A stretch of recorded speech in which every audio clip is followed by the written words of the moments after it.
Try to imagine all life as you know it stopping instantaneously and every molecule in your body exploding at the speed of light. Total protonic reversal. Protonic reversal. Protonic reversal with your host, Conan Neutron. Broadcasting from a secret underground lair in Milwaukee, Wisconsin. A gigantic middle finger to everything that is rotten about music, rock and roll, and corporate power. The thing is, though, if you don't laugh, you're going to go on a killing spree with sharpened nails. Confidence of a hero or a fool. I wasn't exactly certain which. Could not be more professional. It's only one I choose to devote my life to. That's okay. It means something. It means something. And take that away. You know, that's my take on it. What's yours? Protonic reversal. That's like a science thing, right? Indeed it is. It is a science thing. It is a science place. It is a scientific fact that we are all up in your face. It is time once again for the one, the only Protonic reversal. Welcome to it. Welcome to it. Welcome to it. Tonight's special guest, Mr. Steve Fisk. He's a Washington-based audio engineer and record producer and musician. Pell Mell, Pigeonhead, living a history of rock and roll, all of these things, and so much more. So excited to talk to this lovely, lovely man, Mr. Steve Fisk. And lo and behold, here he is right now. Sir, how you doing? I'm doing great. It's so good to see you, man, and especially in these strange times that we live in. Yes, indeed. These are strange times, and we are alive. These are all good things. I don't have a regularly mounted camera in my computer because I have a kind of an interesting double screen thing. Mm-hmm. I'm really trying to work this out. So if I stare into the blue light, I'm making direct eye contact with the internet. Exactly. You got your eyes on them. So okay. it works out fine. We'll accept that. Well, you're avoiding eye contact. You're looking. I am. I look like I'm just the shiftiest character because I'm looking this way. I'm looking that way. I got like a thing over here. I mean, this whole operation, what I do is, as you might appreciate, is such old school hardware solutions that there's like things dangling there. Here, this cross connects into that, et cetera, and the whole thing looks like it's gonna about fly apart in any moment in time. Okay. Groovy. But it works fine. So, hey, thanks so much for coming on, man. Appreciate it. Yeah, you bet. So there's a lot of ways that we can start this off, but I think one of the most interesting things in our conversations that have not been on air have been that you're basically a guy that has been around for several very important epochs of rock and roll and music and can kind of cut through the BS to a certain degree of what is considered fact, but maybe is more legend, and so on and so on. No, probably not something you think about every day, but I'm just thinking about the fact that, you made your solo debut in 1980 or something along those lines. Like it was 79, son. Okay. We regret the error. There are very few people you're going to meet that had a record out before 1980. And I used to denigrate my entree into the music business because obviously when you release an early record, you don't like it. But my brother pointed out the significance of the fact that it was out before 1980. And my brother is smarter than I am. And just to set, because there are younger listeners and viewers of the show, let's set expectations accordingly. It was a lot different process to make a record back then than it was now, where it seems like everything is almost too easy, but much easier, to be sure. Well, you could get vinyl quicker back then than you can now. Yes, you were true about that. That is 100% correct. But there was also less so it seems like there was not this glut that's happening now, but the things that were happening were momentous, but people were not when I've talked to folks it traveled slower. News traveled slower to a certain degree. Like we didn't have the instant complete connection, good, bad, and the ugly that we have today. So to find out about a band or an act or record or whatever, it wasn't necessarily something that happened immediately.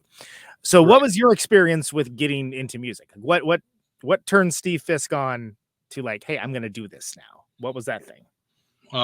Boy, I've told this story a few times. You want it? Want me to? Yeah, it's please, by all means. I think it's interesting because we're starting at the beginning here. Okay.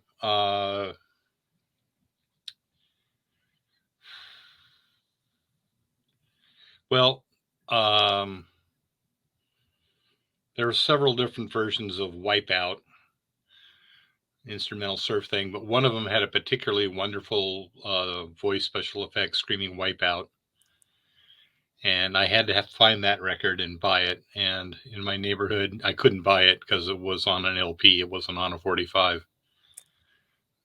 Was not the Ventures version, although the Ventures did a wonderful version of it. But there's that.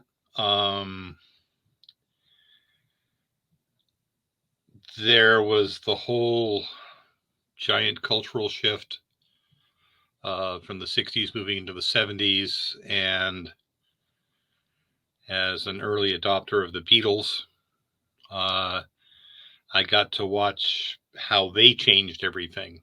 Yeah. You know, so they would bring in a sitar and everybody would have a sitar. They would grow sideburns. Everybody would grow sideburns. And I'm talking down to my substitute school teachers and the guys in the Unitarian church and, you know, all the adults. And so I was going like, wow, this is very interesting. These are kids and they're ruling the universe. And as most young people are, you're bereft of power. So I saw a power grab waiting for me there. And my father was a school teacher. He taught at a junior high school in Wilmington, California. And there was a band playing the prom. And my dad thought my brother and I, you know, we had a band. You know, we were young, but we had some instruments. And he thought we'd like to see the band. Right. That band was the Premiers. Oh, wow. Wow. Okay. Yeah. Yeah. And I knew who the Premiers were, and they were on the radio, and their 45 was in the stack of 45s I would go look at every day when I could say, one day I'm going to buy 145. You know, and there were like 20 in front of me. So seeing the Premiers live performing to kind of a Happy Days audience, you know, with, you know, clean-cut young kids and crepe paper and fish hanging from the ceiling and Enchantment Under the Sea. Yeah. Yes, and the Premiers were wearing lapelless Beatles jackets, and they also still had their East LA haircut as well. So they were already like a beautiful collage of, you know, Los Angeles meets, you know, Beatles hipness, you know. Right. And it's worth noting, Lowriders and the Beatles had the same damn shoes, pointy little shiny shoes, and so that's it. You know, that's it. And no other reason to get involved with music than that. Welcome in. All right. So did you feel like it was something you wanted to do? Like when you were like, hey, I can do that? Or was it, did it come a little more, a little bit later? No. I said, that's something we can do. And I wanted to be the keyboard player so I could distinguish myself from all of the guitar players in my life. Smart. Still smart. In some ways, in other ways, you have to spend a lot more money on gear to even. Not as much as drums, though. No, that's true. But flash forward to my junior year in high school, and I auditioned for and was the keyboard player for a short period of time for a proto metal band that featured George Lynch from Dokken. I had a George Lynch Screaming Demon guitar pickup in my old guitar replicator, and I'm not sure I could pick a Dokken song out of a lineup, but it was a great pickup. I will say that. Yeah, well, and the point was that George had a Les Paul Jr. and a small Fender tremolo, whatever, the dinky, and he could sound exactly like a record. Right. Where I had this crappy sort of,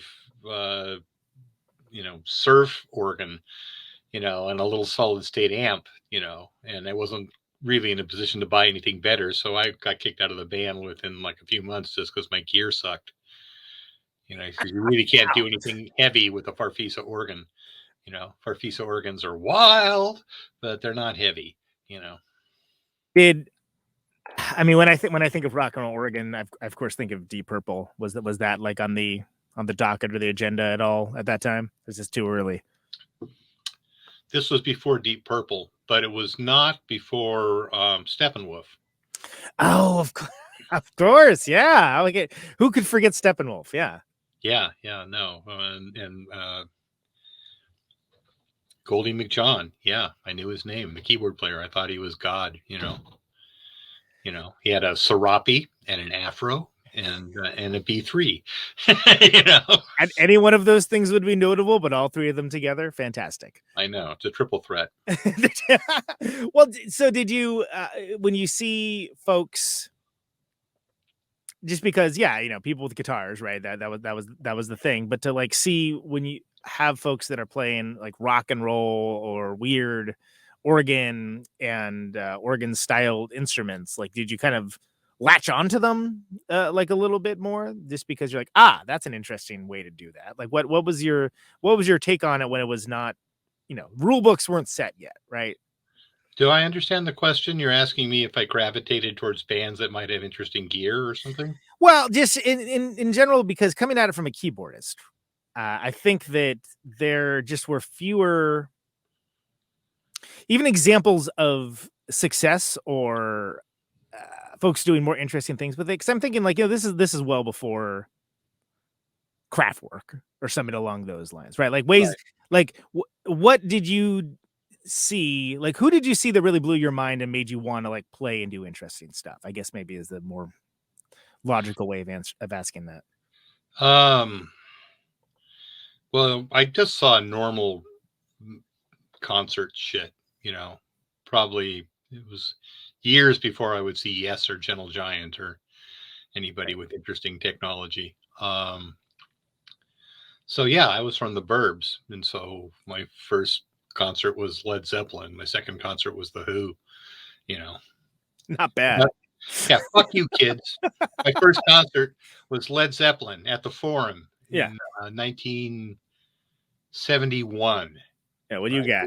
Yeah, they were just playing the Immigrant Song. I don't think it existed yet as a record. They opened with the Immigrant Song. That's insane. Yeah. Was that a pretty good show? Yeah. They didn't have an opener. They just played this whole thing with a drum solo in the middle so everybody else could take a break. They were sloppy as hell. Allegedly Jimmy was high in DMT or something like that. This is all from the history books. Right. And while we're talking about monumentous events, this record, the concert I went to was one of the first bootlegs, Led Zeppelin live on Blueberry Hill, much of which was included on that big CD thing they put out in 2005 or How the West Was Won, I think is the name of that. Bunch of live. Yeah. Yeah. So I was at that show with my little brother, and then I remember getting the bootleg record and going, oh my God, they were much better than this. Well, and so when you saw, and they were Led Zeppelin at the time, they weren't the new Yardbirds as they were for their early tour, I think, if I remember correctly. Yeah, no, we all had the record. I mean, the first Led Zeppelin record. Yeah, that was anathema, and then The Who. Well, I'm just gloating here at age 67. The Who live at Anaheim Stadium, which is actually one of the first times Anaheim Stadium was used for rock events, I understand. Fantastic. And who opened? John Sebastian, Blues Image, and the Los Angeles premiere of Leon Russell. Wow. And that's cool. Well, and at that point, I was a keyboard player, and I knew Joe Cocker had a badass keyboard player. I remember walking around the arena. This is boring. I know this is boring, but you're on the internet. No, so I don't bore you. It's the internet. Believe me, nobody's bored on the internet, Steve. It's okay. I just kept thinking, this guy sounds like Joe Cocker's keyboard player. Mm-hmm. And he was. Lo and behold, he was. Yeah. Lo and behold, he was. So you could, even through the horrible PA system at the Anaheim Stadium, you could recognize the piano as a piano and recognize that, oh my God, this sounds like that Joe Cocker record, Feeling All Right or something. And, right. That's fantastic. yeah. And that might be a place where we could talk about keyboard. And also Blues Image had an amazing keyboard player. And they were almost a prog band. They were playing in odd meters and things like that. And nobody gave a shit about them. They opened the show, and I thought they were great. I thought they were really, really good. Right. Well, some bands capture the intention, and some bands don't. And it almost seems like it's as much luck as anything else back then, as much as now. I'm guessing they were drug dealers. They started in Alaska and ended up in Florida. Wow, you would be hard pressed to stay within the United States of America and end up in further different regions. So I'm just assuming they had something to drive from Alaska to Florida. Although driving from Alaska down is I think Joe Preston did a tour once where he drove up to Alaska, like pure Joe Preston business to do that. It's not something any sane person would probably attempt. I know. Well, I see, and that for me distinguishes Blues Image from many bands. They didn't come to LA to make it in the music business. They went from Alaska to Florida. So then you're seeing these bands. Do you have like a moment that something clicks? You're like, oh, this is like my thing. This is what I want to do. Like, I want to like be involved in this forever and ever. Amen. Like, do you have like an epiphany, I guess is what I'm saying? Well, no, I had a long-term fight with my dad. And so I didn't have room for an epiphany. I was just fighting with my dad about this. And my dad's a wonderful dude. He just cared about me, and he didn't want me to be a musician, or he wanted me to have a backup plan. Right. Or as my dad was busy giving me advice about, like, these are the shittiest things you can do for a living and still make money. Learn how to make breakfast. People always want breakfast. Right. That's true. People do always want breakfast. My dad, he wasn't stupid. He was smart. He didn't want me to be a musician. So then that's a joke answer. But it is revealing about my upbringing. So perhaps it was useful. But an epiphany. I got to see amazing quadraphonic Morton Subotnick performances. Those were happening before I left Los Angeles. And quad was beautiful. It was very exciting. Quadraphonic. That's people forget now. And Buchla synthesizers are really amazing. Yeah. And I knew ARP and I knew Moog, and I actually had a job in the music store showing people how to run the mini Moog and the ARP 2600 and all that stuff. And then I heard of Buchla, and I'm like, oh my God. It's kind of crazy that he sort of got written out of history to a certain degree, because I mean, the Buchla's incredible. I know his son who played in that band, the Meishi. And I had no idea. And in the early Meishi days, they actually used a Buchla, and then they became too much of a pain to, bring with on tour. Like they're not exactly made to be transported around. So he had a big modular Buchla? Yes. it was an aesthetic, to be sure, but then of course, as the band kind of became more popular, the shows became livelier. It's like, yeah, maybe not have this one of a kind instrument in a place where some punk rock kid could collide into it if they bounce around wrong. Yeah. But I got to meet the man. I got to meet the man at a show that we played with him. I can't remember, but I was like one of like 3 people that knew who he was. I was like, holy crap. that guy's, you don't know who that guy is? Yeah. All your favorite synth players do. Very nice fella, very soft spoken. Well, and his synthesizers weren't about redoing classical music. No. All respect to Wendy Carlos, who I also was very inspired by at the time.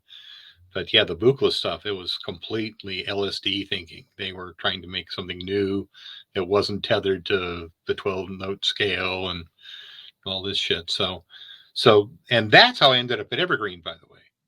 So I suppose the Morton Subotnick moment would ultimately lead me to Evergreen, where they had an amazing Buchla studio, and KAOS Radio, which was kind of one of those significant radio stations when independent music was starting to really become a thing in America.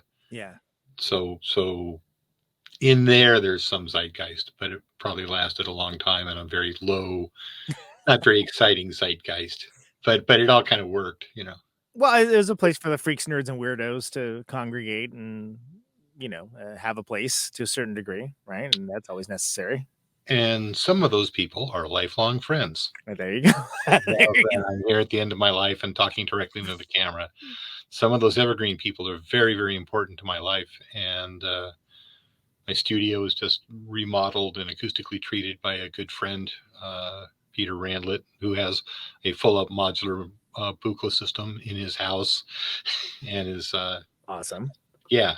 So that, and Steve Peters, I've stayed friends with my good friend Steve Peters for years. He and I were in bands together back then. Bruce Pavitt, for God's sake, I was in a band with Bruce Pavitt.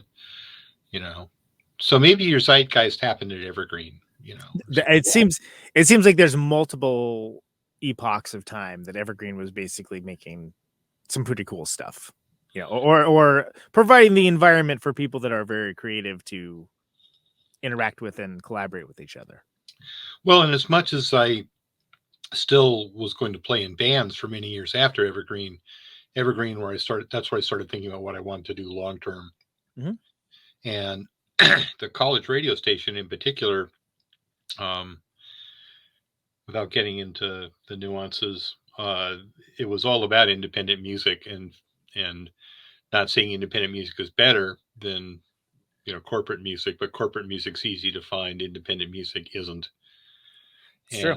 And that is probably the beginning of me in my record producer ethos, and just understanding that style doesn't even matter. Methodology is what matters. Right. And that's a change in even understanding music as much as producing it, right? How things fit together, why certain things are a certain way. It's a different, it seems like it's going to be a completely different mindset top to bottom. Yeah. And that was the radio station. And then this amazing magazine that came out of the radio station. It was called Op magazine. K-pop magazine has got a vague lineage to the title. And Op magazine is why Bruce Pavitt came to Evergreen, to start Sub Pop, because Sub Pop wasn't a label originally. It was a cassette fanzine and a regular fanzine and all this other stuff. So the radio station had a bunch of very interesting people working there. Many of them worked at the magazine as well. And the magazine interfaced with the world. I mean, that's how I got a postcard from the Lemon Kittens in 1981, which just made my day, made my week. I got a nice postcard from the Lemon Kittens. Why wouldn't it? Yeah, of course. Yeah, exactly. So do you think that being at Evergreen sort of shaped your idea of community, and what a music community or creative community can be, like the possibilities therein, I guess? A lot can happen. Yeah, for sure. Yeah, it was the idea that, maybe not an idealized community, but the potential, in situations with lots of potential. So, as we established, coming in 79, sorry, Conan Neutron was wrong. It wasn't 1980. Is when you first kind of came out of the gate. What was the plan there? Because I know you there was the Biafra the Let Them Be Jellybeans is what I'm thinking of as well, right? Conan, do you want to tell the audience who's on Let Them Eat Jellybeans, or should I? Like freaking everybody. I mean, go stop listening to this and watch that. I mean, there's Flipper, there's Flag, Dead Kennedys, obviously, Circle Jerks, Bad Brains. Yeah, the Feeders, the Feeders, Voice Farm, the Bee People, Jad Fair. All right, half Japanese. Yeah, that's right. Yeah, I forgot about that. Yeah. So, incredible compilation. Like just like one of the all times. Like I consider that one of the gold standards of a compilation. Actually, right. When I met Peter Buck, Really Red's on there too. Forgot about that. When I met Peter Buck, who I really respect and all this, but I was really getting sick of people moving to Seattle in the 90s. And the person that introduced me to him kind of fucked me, you know. Says, "Oh, Steve, have you met Peter Buck yet?" And this is when everybody had met Peter Buck. Everybody had met Peter Buck. And I wandered in on a Scott McCoy show where Peter Buck was playing beautiful big guitar behind Scott McCoy. And so I was standing around talking to my friend, who will remain nameless, who said, "Oh, Peter, here's Steve. Steve, tell him what you do, Steve." You know. And so I looked that carpetbagger in the eye and I said, "I was on Let Them Eat Jellybeans." I love it. Fantastic. And Peter Buck does not deserve my ire, but I was mad at my friend. I wasn't mad at Peter Buck. But a flex. But in the goddamn 90s, I was on Let Them Eat Jellybeans. Okay? Which is pretty cool. Nobody else in Seattle was on Let Them Eat Jellybeans. Yeah. And Seattle was all about punk rock and how punk we all are. Yep. Okay. So I'll say it one more time, or you can just imagine I just said it one more time. So, and of course, the album title comes from it's like a play on words for first of all, there was this guy called Ronald Reagan, youngins, and then and he really, much like the Doctor, like Jellybeans, although Jelly Babies are slightly and Marie Antoinette, and Marie Antoinette, yes, and I'm throwing that up mostly for Forrest, who helps me out on the show, and I'm on his movie show because he shoehorns a reference to Ronald Reagan in almost every episode. So that's for you, Forrest. So by the way. We're all talking about Neil Young these days. I want to point out that Neil Young is a Reagan supporter. He's a conservative. Yeah. He's the kind of conservative we can all talk to and won't go nuts with a gun. You know, we're all afraid of conservatives nowadays. Conservatives are okay. It's just the fucking terrorists we're worried about. So we don't get political, but yes, Neil Young, godfather to punk, is from Canada. And he dares have an opinion about American elections. Right. He's a pretty inscrutable character too. Like he's sort of, you can't quite nail him down because there was he was against, elements of the Iraq War and did that one song. That was pretty good. That was, couldn't remember. Well, and Poor Dead in Ohio. Thank you. Oh yeah, absolutely. Yeah. Yes. Yeah. You know, you can slop for the rest of your life. That came out. Yeah, exactly. You did. What'd you do? I wrote Ohio. Oh. Yeah. Exactly. And he's got like dozens of those kinds of moments, right? Yeah. And also there's, you gotta love the dicking around with Devo stuff, and like the fact that guy is just, he likes music and likes pushing the boundaries. Trans, holy crap, Trans! What a great record! Like what a bizarre, but great record. Yeah, no, I learned a lot listening to Neil Young records. He's great.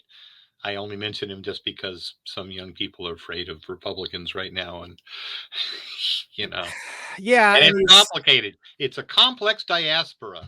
Yeah, and it used to be that wasn't all-encompassing identitarian thing, but whatever.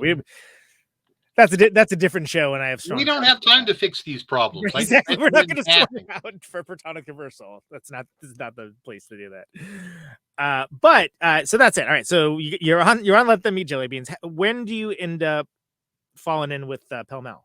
Like that's fairly shortly after, right? Like a year later or something like that.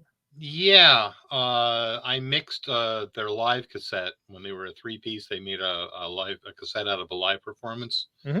For this tour that they did across America. And I mentioned that I would like to be considered as a replacement for the guitar player that quit.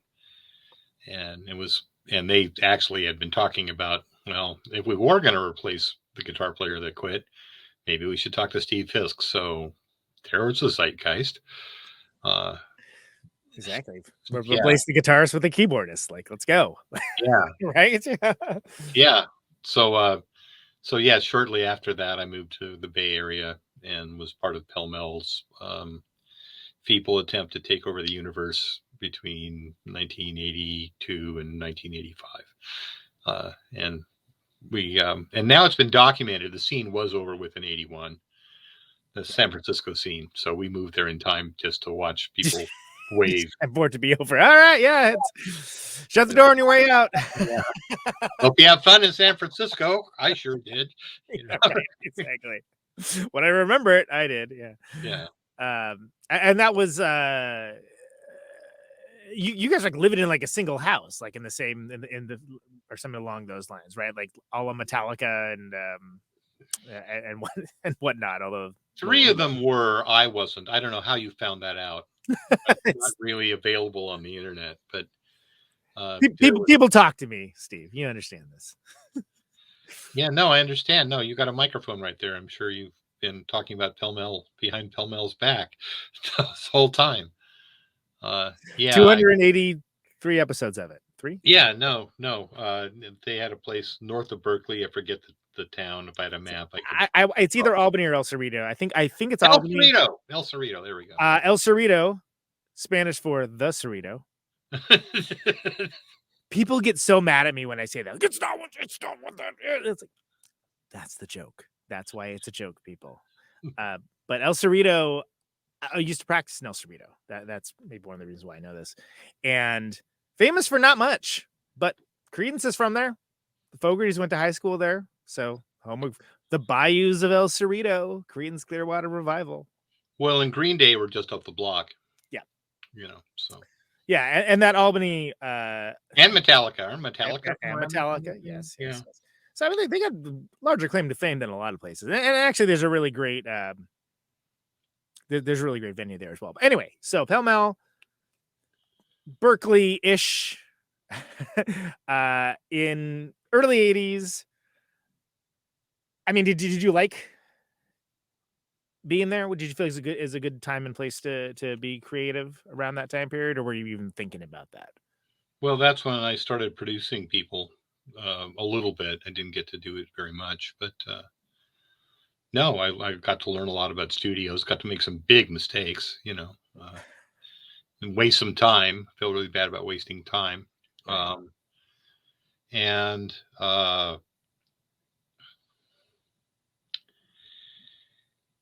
Pell Mell's an odd fit in any scene. I think we were a particularly odd fit in the Bay Area.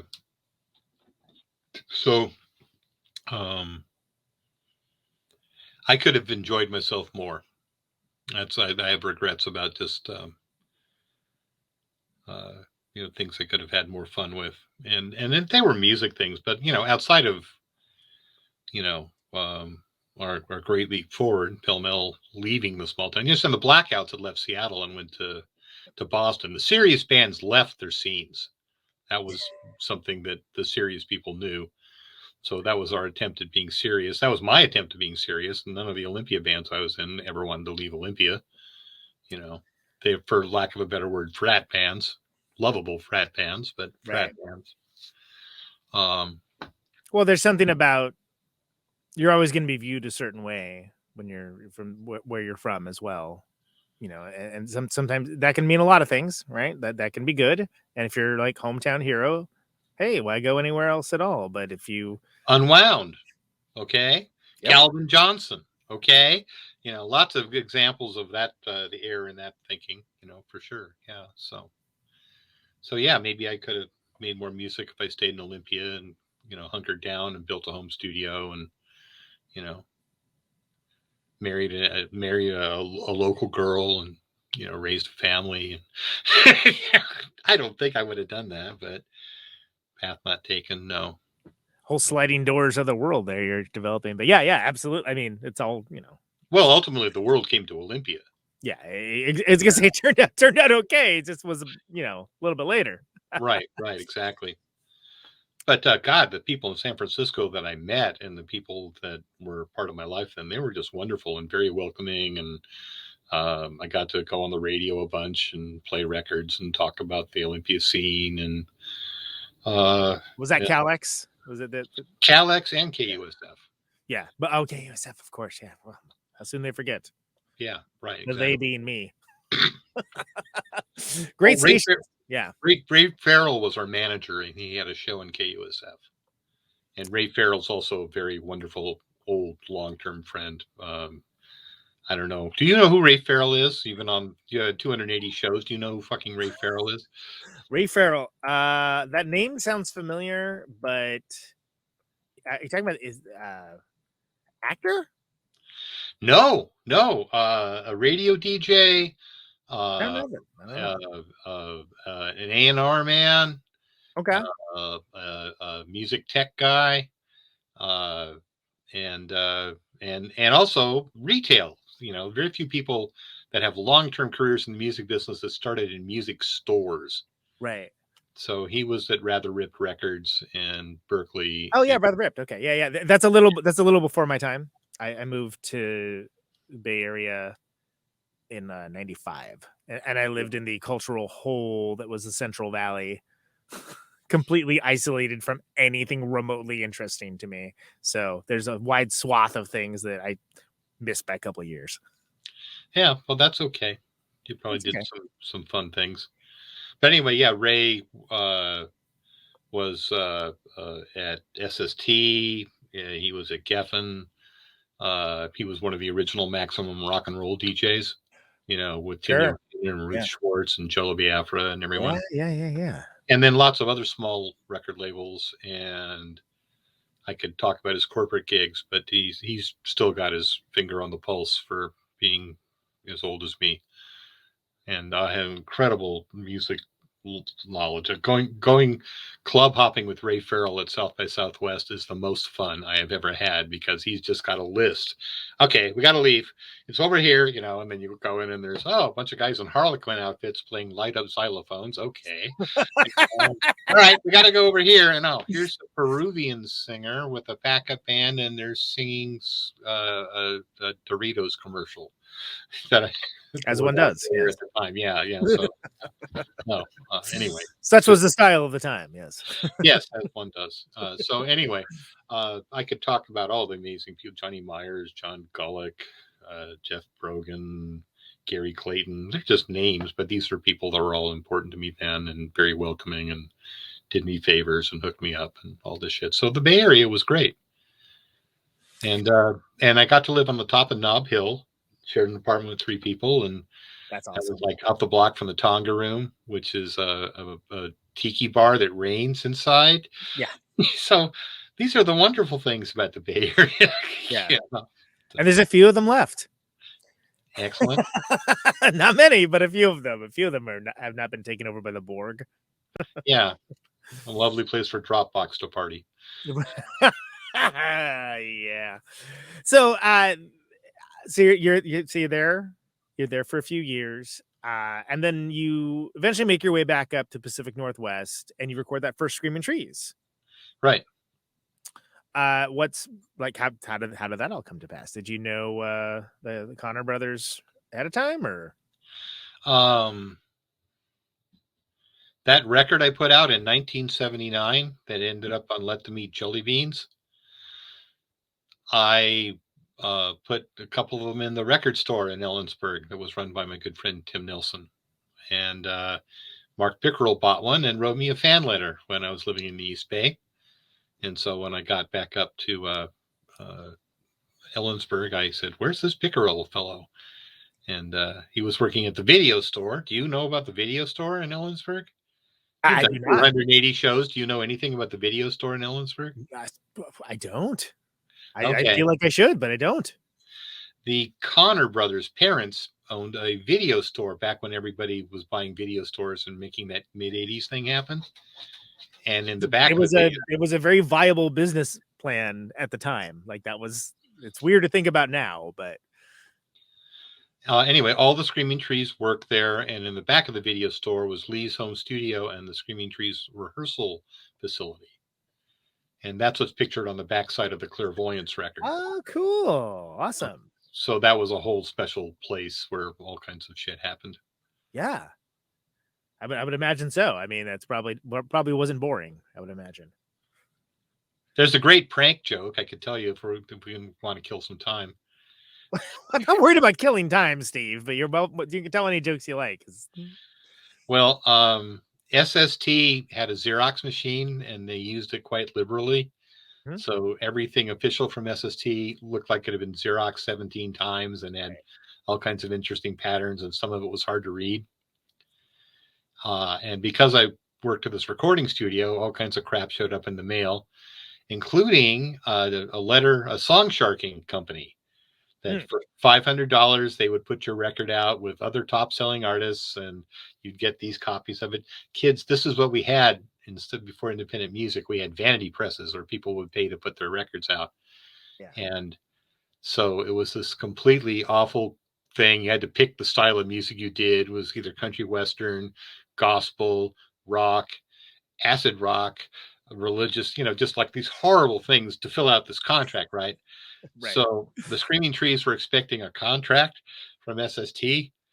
And so I took the song sharking contract, cut out the masthead of SST, and made a Xerox of that. And brought it to the video store, which, Lanigan was working the counter. No one was in there. And I gave it to him, and then I went and looked at videos. And I got to watch Mark kind of scratch his head and what the fuck. And eventually he figured out it was a joke, and I told him it was a joke. But I didn't realize that they were going to run with it. So Lee was in next. He was in an hour later. And so Mark went to work in the office, and Lee came in and said, "Hey, SST contracts here. Looks pretty good. Check it out." So got to watch Lee kind of all excited as the SST. And then, the face just crumples. And, as you realize it's a put on. Yeah. No. As you think that, like, wow, SST are more fucked up than I even imagined. They've got the worst looking contract I've ever seen. And where the fuck did they get this? And then you realize it's a joke. So there's a long period of tremendous disappointment because this is their big break. This is hand of God. Yeah. So it's SST. That was, I mean, yeah.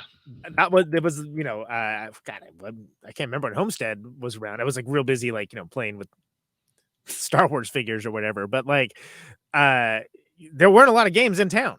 And right. SST was the one that was that was the, oh man, SST, right? Amazing. Yeah.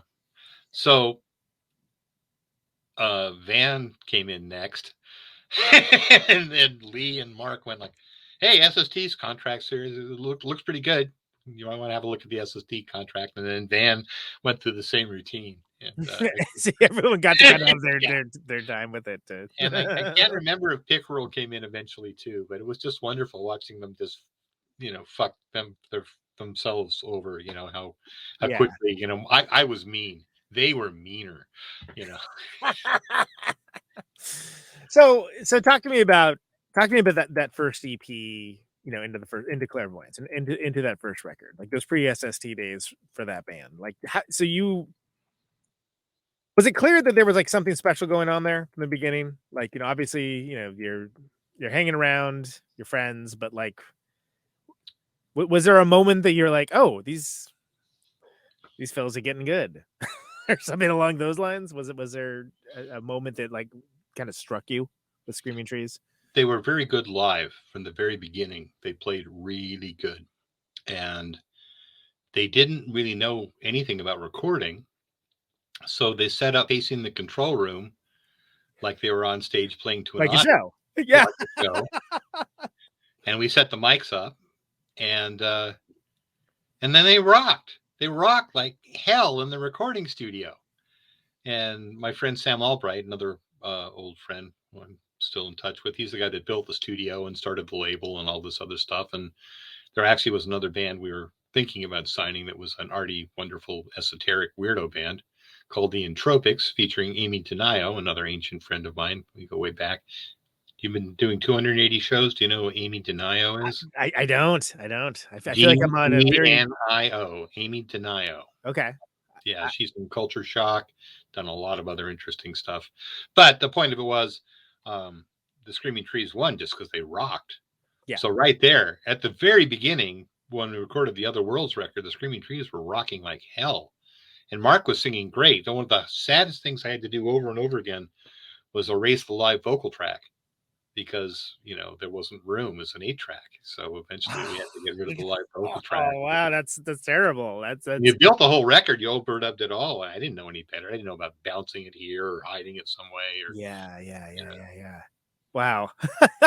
So what struck you most about those early Trees days, like for them as a band? I mean, I think they had a very, especially at the time, unique sound. I think a lot of people don't realize they were around as long as they were too. Like a lot of bands that kind of had that taste of gold rush success, and people just assume there was no history behind it, which I've never understood that mindset.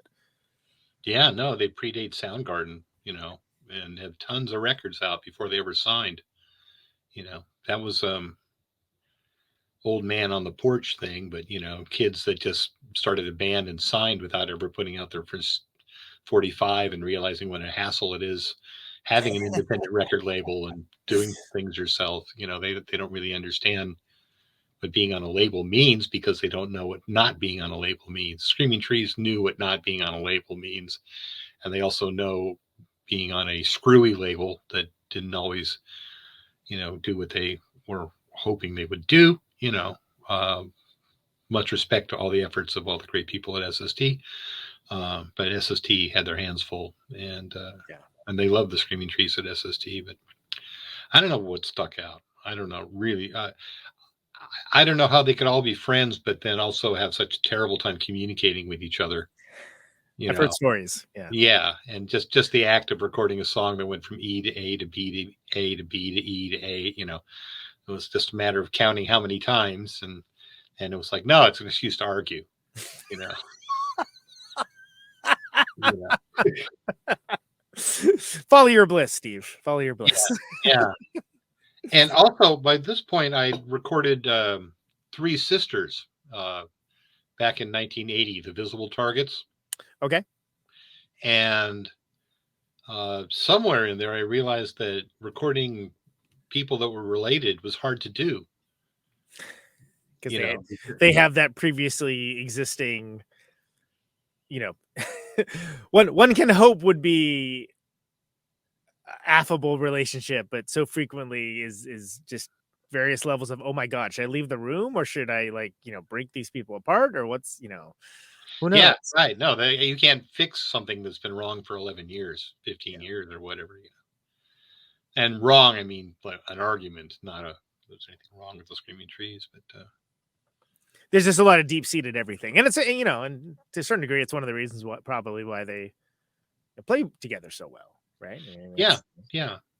And they were very appreciative. They were, you know, having, you know, all these things thrown in front of them. And, you know, I think something that's totally pre-internet, right? But that's a stupid way to put it. Well, we all live on it these days, Steve. And I know. I'm on the internet right now. I think you're on the internet right now. Yeah. Well, there's one thing about like being able to, you know, go and tour with bands that they, you know, respected and dug their records, and all of a sudden they were peers and all this other shit. But, you know, by the time you've made 2 records, it's like you're having to live with mistakes that everyone's listening to. Yeah. And so you get to the 3rd record and you get very self-conscious because you're in Ellensburg. And then it's all over the world. So you work on the record for X amount of time in Ellensburg, and then you have to go out on the road and support this record and stand behind it and put up with how weird it sounds, because those were weird sounding records, and they certainly weren't Seattle sounding records, you know? Right. No, of course. I mean, like, and this is, of course, before, you know, again, the gold rush, right? But like, still, like, there already was, you know, certain type of sounds of, you know, the Sonics, or, you know, like whatever, where you think of Seattle. Right. And there were a few moments where I really thought they sounded like Dinah, or Dinosaur Jr. sounded like them. Right. And I found out that we were using the same tape machine and all kinds of other funny stuff. So but yeah, they were kind of happening at the same time Dinosaur Jr. were happening. just for reference. And yeah, they happened all by themselves. And Bruce Pavitt was always very happy to see the Screaming Trees and loved their music, and Jonathan as well. But they were on Sub Pop for an EP, and then they were on SST, and then they got signed. So they didn't really have much to do with Seattle except that they played there and were friends. Right, that they were Seattle adjacent. Yeah. More or less, which of course to like the world at large, they wouldn't have any idea necessarily the one would be any different. Like, if you're in New York, Portland, Seattle, those are next to each other, right? It's like, well, not exactly. Right. No. Let alone Ellensburg or something, right? Well, and being from Ellensburg, Seattle's where you went to buy records, or maybe you go see a concert there or something like that. I don't think they went to see Black Flag, in '84. I think they were too young to get into clubs, things like that. Well, and it seems to me again from the outside that the there was something special going on from the outset, even though like I think they kind of finally honed what they were as a band. And it's clear there was something from the beginning, but I think by the time you get to Clairvoyance, it's like, oh, okay, so they're kind of leaning into like what they're doing well and kind of grinding hard at it. Like it still has like it sounds like them. It doesn't sound like a band trying to sound like a thing. And anyway, like it's got the psychedelic sort of element, but it's kind of garage rock, but it's them. Yeah, no, and I can't add anything to that except to agree with you. Well, and that's a record that I know Kim Thiel's a big fan of that record. That's a record that has its boosters. And so, can you say anything for that record? Were they still doing the like play at the control room thing there? Had they sort of figured out a little more? No. I'd figured my thing out a little bit, so I figured out there were better ways to set up in the studio and ways to get better isolation between the instruments, and I was making other mistakes, because I was learning my craft. But no, the songs were good. Sometimes, there were some that were clearly this is the one they wrote on the way to writing this one. Mhm. Things that had similar structures and things like that, but it didn't really matter. Psychedelic music has an awful lot of repetition in it. It's kind of baked in, yeah.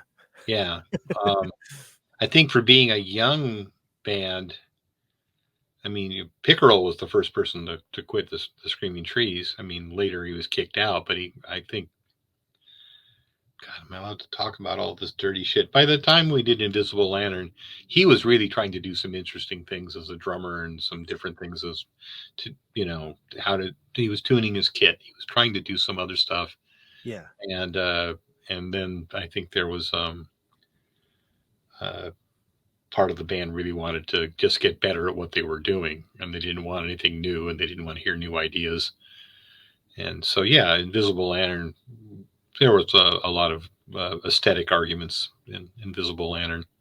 And, when someone wins an argument, someone loses an argument, and that's always, you have to get past that, I mean, at that point, of course, making a record, right? Exactly. You're making a record. So at that point, and I don't want to skip it too much because I think if we get to Invisible Lantern, we're gonna miss the fact that there was the split beat happening.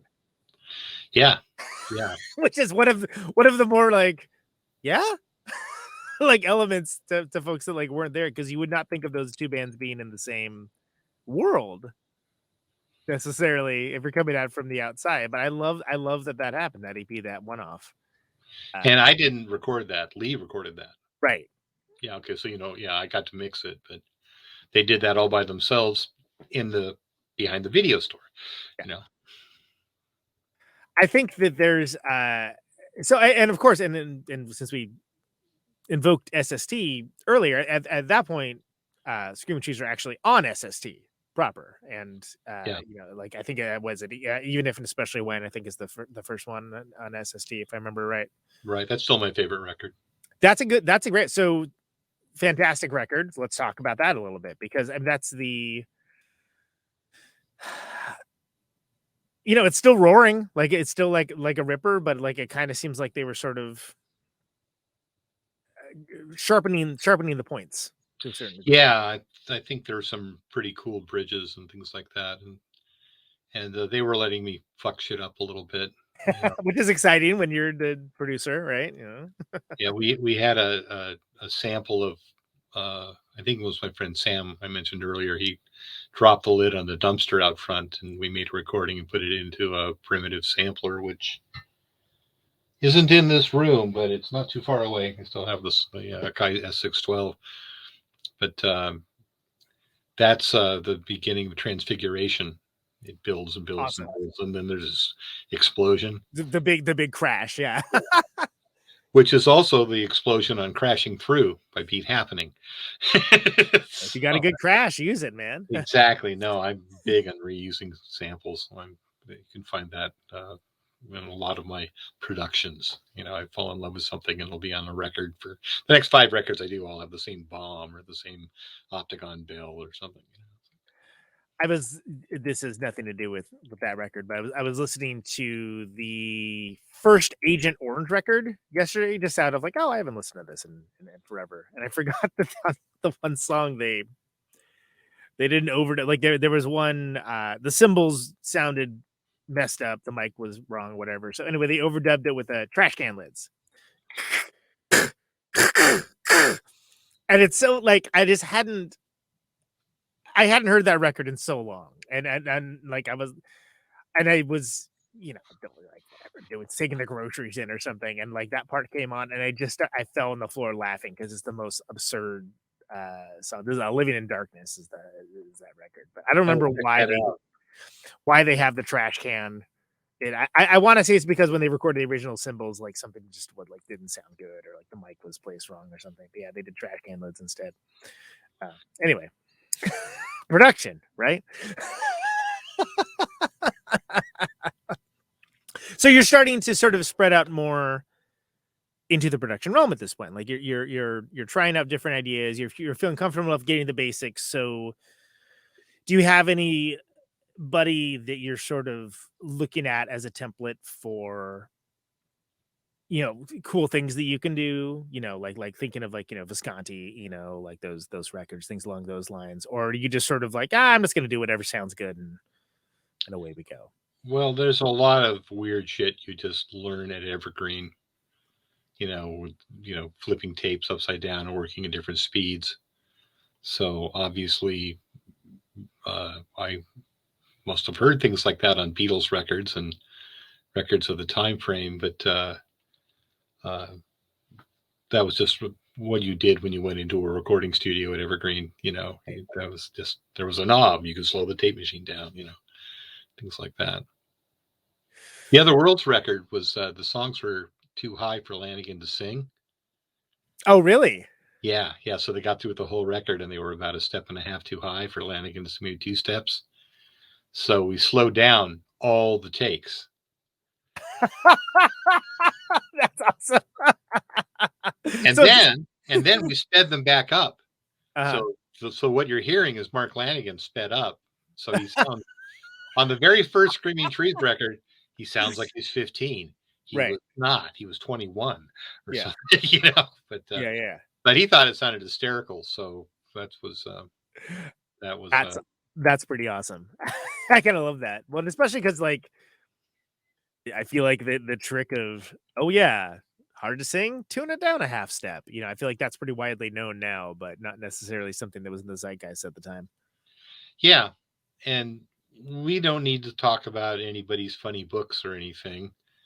But nothing was more fun when everybody was laughing, when everybody was in on the thing. And Mark Lanigan is the most infectious, wonderful Irish kind of, it's a party now. Mark's happy. Mark finally came out and we're all having fun. And it was a thing we'd wait for, because it wasn't always like that. And we weren't there for fun. We were there to record. But when Mark was legitimately entertained by something, it was wonderful to watch. It was beautiful. I've had him on this show, and I had a few people be like, "Oh, you're having Lanigan on? Watch out!" I'm like, "Oh, okay." And I bet he was a gentleman. he spent like half the show laughing about like just like ridiculous stuff. It was awesome. Like, Yeah. you see, that's great. That's why we don't want to talk about the books. The book, no one really understands the books. I think there's some kind of Bukowski performative thing going on there. That's a horse of a different color, and we do not in any way, shape. We don't have time to fix any of that. Exactly. We just don't have time. We'll fix it in post. Not. But it's hard to be everybody's friend. But I like to think I am. I love those guys. We're still in touch with all of them. I got to work on some records for Pickerel. That was a gas. I got to play on Lanigan's solo record. That was a gas. That's right. That's a winding sheet. Oh yeah. Yes. That's a good record. I mean, I don't think he's made any bad ones. I think there's some I certainly favor more than others, but I don't think no. Mark's a great in the studio, very consistent. There's a few where it's like, wow, top to bottom, that's astounding. And there's always at least like one or two like that's a really great song. Dude just wrote a timeless song on this record. That's fantastic. Oh, and if you're a songwriter, I mean, gosh, and he's always pushing. Good for him. Well, and he's got that gift. He's got the voice. So yeah, he sure does. Yeah. So he's all right with the singing, that Lanigan cat. Yeah. Well, and Pickerel's had a pretty amazing solo career. Yep. I'm in awe of where he started and where he ended up. Do you think that so Pigeonhead is that's like early 90s, right? So you're very early 90s. Yeah. So how does that's to me that kind of seems like it came from the same world as what led to that era of like Negative Land and stuff like that, right? Like whatever was in the water around that time. Like people are like, oh yeah, you can check out what we can do here. Like we're using this technology to do things that you had to have like a rack mounted appliance to do before. Is that accurate in any way, shape, or form? Well, Negative Land actually goes way, way back. They started off, yeah. And when I say Negative Land of the Zeitgeist, I think we all know what I'm referring to. Oh, okay. Well, there's a pile of things that got taken off the first Pigeonhead record. So it's not quite all the fun it started out to be. And it was a 50-50 thing with Sean Smith. So I wasn't completely unbound, Right. It was more like finding the things that we both were into. And of course, Sean was big Prince fan. Yeah. No. So, yeah. Well, you couldn't hear it if you listened to Satchel. Yeah. Well, that's true. That's true. Yeah. But on the first Pigeonhead record, I got to hook him up through an ultra harmonizer, and he could sing chords, and he could sing a pitch down, he could sing a pitch up. All these things you could do with harmonizers, and he knew the sound intimately because he knew the Prince record. So, right, yeah. So for us, it was more like finding beats we liked and vocal treatments, and not a lot of keyboard playing on those records. Just a lot of mono dinky dink synthesizer things, So it's God, I never really thought of it as a free record. I never thought of it as a record where people were experimenting. It seemed like it was more about, kind of abstract songcraft. If that's not a cop-out word. Yeah, I mean, it doesn't sound like it's like improv or anything, but just I mean, there's elements of, like, soul funk. Like, I think whatever it was Portishead did later on, like those kinds of, Oh, are you going to point out that Pigeonhead predate Portishead? And did they both have head in the name? was I was alluding to it. Yes. Well, it's in The Stranger. Someone's documented it and wrote the whole thing up. Oh, really? There are some things on that first Pigeonhead record that are identifiable as trip hop. But no one called them that. That term didn't exist yet. I mean, it wasn't, and And I say that as I do I quite like Portishead. Me too. Yeah. And so did Sean. We love Portishead. We'd listen to it when we were working. Yeah. They were probably influencing us, but we started before them, or who knows when they started. They started in 1982. You know. Can somebody out there leave us a comment on the bottom? And then when Portishead started, I was just thinking. Well, I finally. Be sure and hit like and subscribe. Please do. I'd never say that, but I should. You have to say that. Passion of Joan of Arc, the silent film. I finally watched that last week, and I was not aware that because of course it's a silent film, right? So there's a soundtrack that goes with it. But the guitarist from Portishead and oh my god, I'm blanking on the guy's name, and another guy that also has done stuff that you would know. Did a live movies playing, and you do a score to it. Right. And I hear it's fantastic. That is not the version I watched, and I'm excited. I was like, well, now I need to watch it again because I want to hear what that score is. Because I think that I find that guitar player, Adrian Utley, I think is his name, super interesting. I think he's a really he almost comes from the Bronco school of doing stuff with guitars. You're like, what exactly is that? And to hear that for that movie would be pretty great. So anyway, Passion of Joan of Arc, go find that out. That's a silent film. I think it's on the Criterion channel if you have that. Yeah, that was the Russian director. What was Dreyer. He did the Potemkin too. What was his fucking name? Always had these beautiful portrait face shots. Yeah. Oh yeah, and that, and especially for that one, it's just oh wow, this is acting. Yes. So direction, film, cinema. Anyway. Ordinarily I'd be typing, but when I type, the camera shakes. It's fine. We don't need to real-time fact check. That's for the internet to figure it out and bitch to me about later, which obviously would never happen. I think that so early 90s when Pigeonhead's operating, there's a lot going on. There's a lot going on in the Pacific Northwest. What's the scoop for the gold rush, Steve? They let the freaks and nerds and weirdos in for a half minute, right?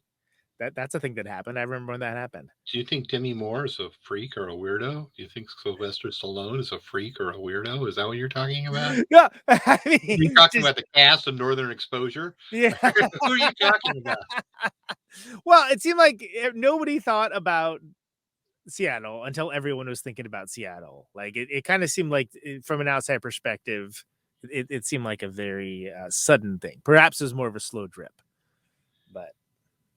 Well, here's a zeitgeist moment. I was in Ellensburg talking to Bruce Pavitt on the phone. He'd sent me some more Sub Pop records.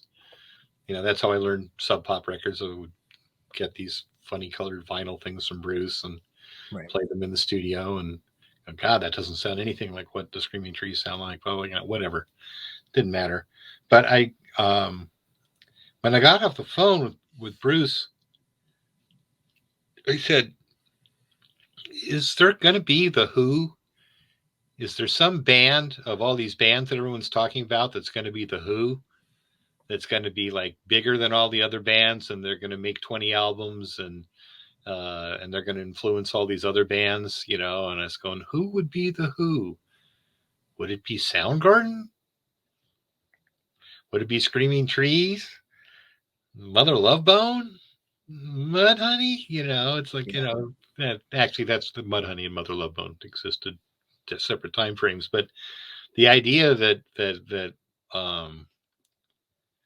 when Everett True wrote that article, for the Melody Maker, it was obviously a lot of confabulation and and Everett doing his shtick and all of that, but it really got me thinking seriously, in 88, 89, is one of these bands really going to be a real band? Right. In the classic sense of the term. Yeah. And not in a, it sounds like I'm slagging people that, aren't big, but, one of those bands, is one of these bands going to be one of those bands? Yeah. Like a Cheap Trick or a Zeppelin or Beatles, whatever. Yeah. Yeah. So before I ever moved to Seattle, I kind of was kind of like a little freaked out by the idea that, one of these bands might be one of these bands, it's like, it's nobody else was thinking that, just me. Obviously that's nonsense. Clearly. Oh yeah. And when I got to Seattle, I don't know. What do you want me to tell you about the goal? I mean, I'll just tell you Seattle stories. I could bore you to death. Well, so I guess if you want me to get a little more pointed with it, I think there's been a lot of stories, movies, books, articles, spoken word about like what it was like being at Ground Zero. But as someone that was around and operating both before, during, and after, there's a certain amount of perspective that you can get from people that were there, and they can kind of give you an idea of, okay, that was BS. This was real. This was ridiculous. This was awesome. Just from a perspective of looking at it from 2022, like looking back to those times.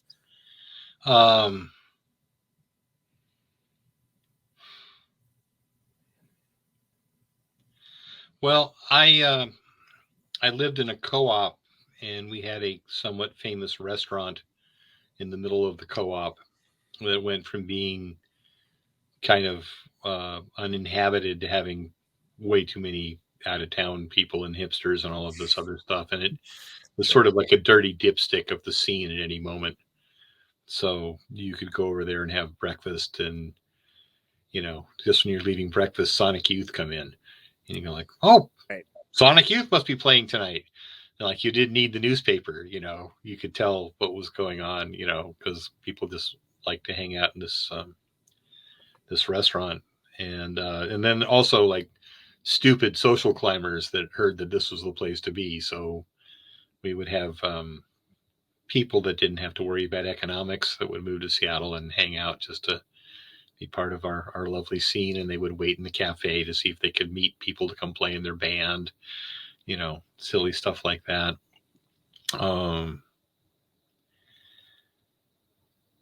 There's a famous story of Demi Moore rolling over a friend of mine's Vespa motorcycle, trying to park in front of this restaurant. So that's a zeitgeist. Certainly, yeah. I mean, that's not an everyday thing for most folks, right? Well, and also this Vespa is something that was covered with chicken feathers and was barely functional, but Demi Moore ran it over or knocked it over or something like that, trying to, park in front of the hipster restaurant to hang out with her hipster Hollywood friends that had been told this was the hipster place to go, where 3 years earlier there was gunfire and, Right. Yeah. Same old story for that. Yeah. Yeah.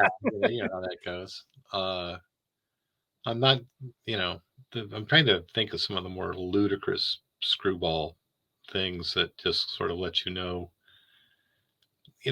like and that would have been like, to me, more like around like what, Ghost or whatever. Was that the movie with Swayze, right? That was like 91, right? Something like those lines. Yeah, but this would have been 93-ish, when things were really heating up. That's when so like Few Good Men. I'm right? sorry, what did you like say? A Few Good Men. We're doing Seattle history based on the career of Demi Moore. That's a good way to look at it. Sorry, go ignore that. Just go do whatever you were going to do before. That's fine. You don't need to do that. You got me thinking about Demi Moore in early 90s, which well, there'd be things like you'd see Tabitha Soren pushing her baby carriage around the Pike Street Market. Right. Like, right. Oh, okay. That's unpleasant in some ways you don't want to think about. Bless you. You'd see Kevin Bacon pushing his baby, in a stroller, and he's being recognized everywhere, and he's freaking out, and he wants to get out of the Pike Street Market with his baby as soon as possible, and obviously thought it'd be cooler than it was, and it wasn't. Yeah. Kevin I was going to say a perfectly natural reaction to the Pike Place Market. Yeah. I kind of always want to leave there immediately too, the second I go. Yes. No, believe me, I don't name any of these people It's great fun for 45 seconds to a minute, and then you're like, how can I get out of here right now? I got tired of seeing Kennedy hanging around. Does everybody know who Kennedy is? Yeah, well, I was gonna say for the older fans of the show, they're shaking their heads and everyone says Kennedy, like what, dead Kennedys, like No. the MTV personality who is now on Fox, I think, right? She's got her own show on Fox. She's Fantastic. just Good for her. She's an older, crotchetier Tommy Lahren, you know. As I'm sure some people aspire to. Yes. Yes, exactly. Well, that's a way to get paid. You know, she's hey, don't knock the hustle, I guess. I would much rather have had Matt Pinfield hanging around than Kennedy. Matt Pinfield actually seems like a legitimate fan of music, which you would think would be a prerequisite to being an MTV personality, but I assure you was not for folks that were not there. Yeah, exactly. So yeah, what I worked in a recording studio, and I had a friend who went on to be a pretty serious engineer, but he was a metal head from the suburbs, and he recorded those kinds of bands, which happened right alongside everything else. There's never been an absence of Hairspray and North End metal bands in Seattle. Some of them from south of Seattle, many of them for here in Tacoma. Right. But I got to hear this one band go from sounding like just a Hairspray band to sounding like Alice in Chains to trying to sound like Mudhoney and Nirvana. And he even had a scream worked out, like a fake Kurt Cobain, one of those things. And this is all just through the wall, because I was working on Sound Velvet Sidewalk, in Studio B, or in Studio A, there was all this Hairspray and all these guys that, I know that a year ago they would tell you how much they hated Mudhoney and when they were talentless people, and it's like, oh, Mudhoney are a good band. I really like Mudhoney, So you got to see people eat their words, because so that was mildly entertaining. Seem to be like, oh no, I always love them. Really? But did you? Did you really? Okay, sure. Yeah, the recording studio I worked at had a Kenny G gold record. Yeah. And a Violent Femmes gold record, oddly enough. He was one of the engineers there, actually recorded the first Violent Femmes record. So it was a big deal to hang up the Nirvana gold record, Of course, yeah. Which is, where is it? I was going to say. Right over there. I was going to say, just out of view, I think. But that's just out of view, but that's fine. Don't worry about it. Trust me, it's there. It's there. It's Canadian, by the way. It's not a real gold record. It's a Canadian gold record. Canadian gold. That's like Italian platinum. Well, it just means that the bar is lowered significantly. Right. But it's much more polite about it, so it works out well. Yeah, I got no complaints. I'm very happy with my Canadian gold record.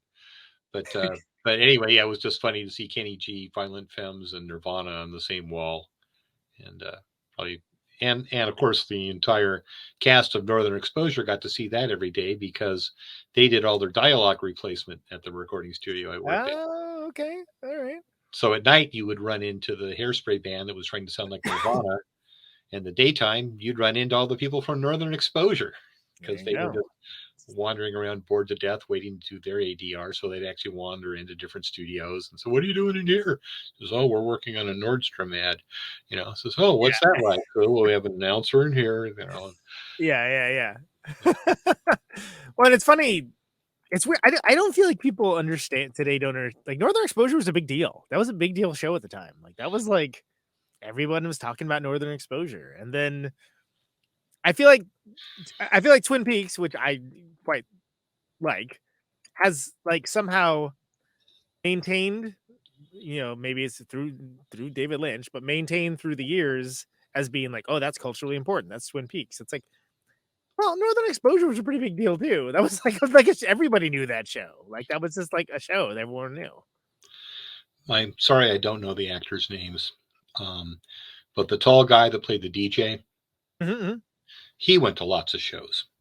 Saw that guy a lot. I can't remember. And either, so it's fine. And the little guy that played the Native American, he was really cool. He went to a lot of shows too. He and I were on a hey, how you doing kind of thing, and I always got a good vibe off of him. And the old guy that ran the bar. He was wonderful. He was very Oh, cool. nice. Yeah. I'm blanking on names. I'm usually pretty good at being name guy, but I'm failing it tonight. So Well, and I'm lucky to keep up with bands. I can't keep track of actors, but that guy was amazing. I mean, he did that whole tobacco thing and Mad Men and all of that. yeah, it's interesting.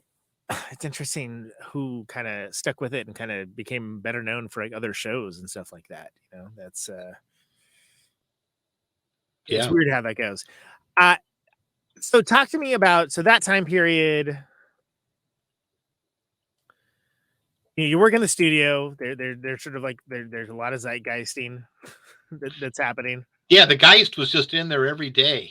You guys need anything? You know. And who you're recording around that time? So that's Soundgarden, Nirvana, Screaming Trees, Love Battery, Beat Happening, Some Velvet Sidewalk, Reverend Horton Heat. Is that enough? Yeah, it's pretty good. You know. Gorilla were a wonderful garage band from Seattle, but they were on Estrus. I got to do a wonderful recording for Gorilla. I think Estrus has been like removed from history. Like that was I don't understand like why either, but that's how I knew what Bellingham, Washington was. Yeah, I love Bellingham. Yeah, no, they were great, and God, was it in Stephen Toe's book, The Strangest Tribe? He talks about Seattle turning into garage rock or something like that. Like the grunge thing was quickly abandoned, and yeah, I think he was talking about super suckers and things like that. So he's trying to draw his own version of how it all came together. So I don't know how Estrus fits in all that, but Estrus were there all along. I mean, they were always putting out stuff. They were doing their thing, Yeah. and like it was a strong ethos, and that's something that I think a lot of record labels strive for, and they don't quite get there. Unwound, obviously, did a lot of Unwound then. I was gonna say I was going to get there eventually, because how could we not? That's how I know you. I mean, before I knew any of the other bands, I knew you from recording Unwound, one of those fantastic bands of my generation. Yeah, well, and the early stuff, was really, I mean, they were just kids. Yeah. That was when Stewart had opened the first Avast, Stuart Hallerman, another Evergreener. So I was just giving you all the music source work, because I worked at cheap studios too, and at Avast, Damien Gerardo and the Tree People. Thank you. There's somebody else that Tree People about, for Christ's sake. Another band I would say would be written out of history, but I feel like people kind of are starting to realize maybe a little bit. But yeah, Tree People were that was. Tree People are very important to musicians. Mm-hmm. The Tree People records are, kind of guitar lessons, or something like that. I mean, there's just so much, great stuff that happened to the Tree People.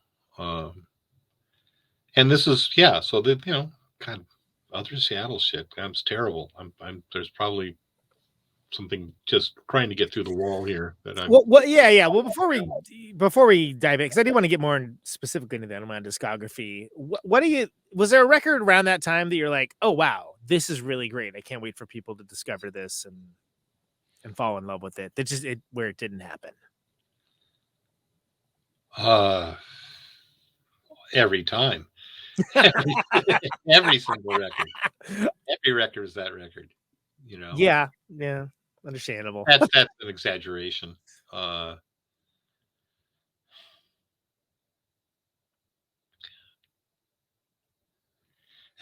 thought Love Battery could have been bigger. I could see it. Yeah, really good. And I still think the Screaming Trees don't have their due. Thank you. I would agree with that. And I say that as someone that I worked backwards with them, and I think I kind of undersold them when I first heard them, because then I went back and listened to those earlier records, and I was like, oh, this band rips. Like, I didn't realize it was, the one song in MTV is fine. It's that was a good tune, but it's like, oh, there's way more here than just that. Yeah, well, they made a different kind of record when they, had more time, and And so the records we did were done in a hurry, although some people would argue about that. But and also they were mostly live. A lot of young people don't understand the importance of live tracking. And just for the record, I record everything live, and I try to get the singer to do a scratch vocal just so there's something in there, and then you do 4 takes and pick the best one. And if you have to edit something on to the end to make it work or redo the beginning, you do that with a tape edit or a digital edit or something like that. So I'm not that great that I get it all within 4 takes, but if it's not happening on the, you don't want to end up in take 6, Yeah, it's probably not going to keep getting better. Yeah, you come back to it some other time, Yeah. And maybe you figure out what's wrong, because for me, I figure out a lot of shit when I'm stepped away, and I go, oh, of course, they need a click track to connect the bridge to the last chorus or, whatever, simple shit like that. Nothing brilliant, but sometimes there's better ways to record things. So yeah, the juice you get with, 3 or 4 people playing live in a room, you can't fake any other way. And I'm obviously preaching to the converted here. That good practices in the recording studio. Not that there's anything wrong with David Bowie doing Blow and putting records together one overdub at a time. And forgetting that he made certain records. Yeah. Yeah. Those are good records too.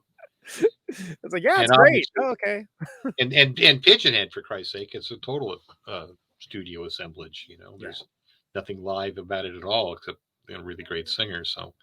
So it's all with caveats and all of that. But yeah, the early Screaming Trees records sound that way because they're on Half-Inch 8-track, which was an anvil that many bands hammered flat on in the 80s. I mean, Dinosaur Jr., Mudhoney, early Nirvana, everybody was on a Husker Du, everybody was on a Half-Inch 8-track. That was a prosumer deck. That was the name. You don't hear anymore. Prosumer. Do you know that term, prosumer? I've never heard that term before. What is that's a consumer? That's something that's almost professional, but also consumer. Okay, yeah. Okay, I see. Okay, I get it. It was in the name all along, and I just didn't realize it. Yeah, I was pronouncing it wrong because I can do that. But anyway, yeah. So everyone can draw their own conclusions with why those early Screaming Trees records really stick out as great takes and lots of room sound. It was a beautiful room, very high ceilings. I was always trying to cram more room sound into it. I do. I wanted to dive a little deeper with the Unwound discography, but before I forget, I'm not sure why I came to this, but I'm a big fan of Butch record by Gerald and Fibbers, and I think that's wildly underrated record. And I think they're a very interesting band that one of the ones that maybe not quite ever got their due necessarily. Not that Nels is doing fine. Don't get me wrong, and.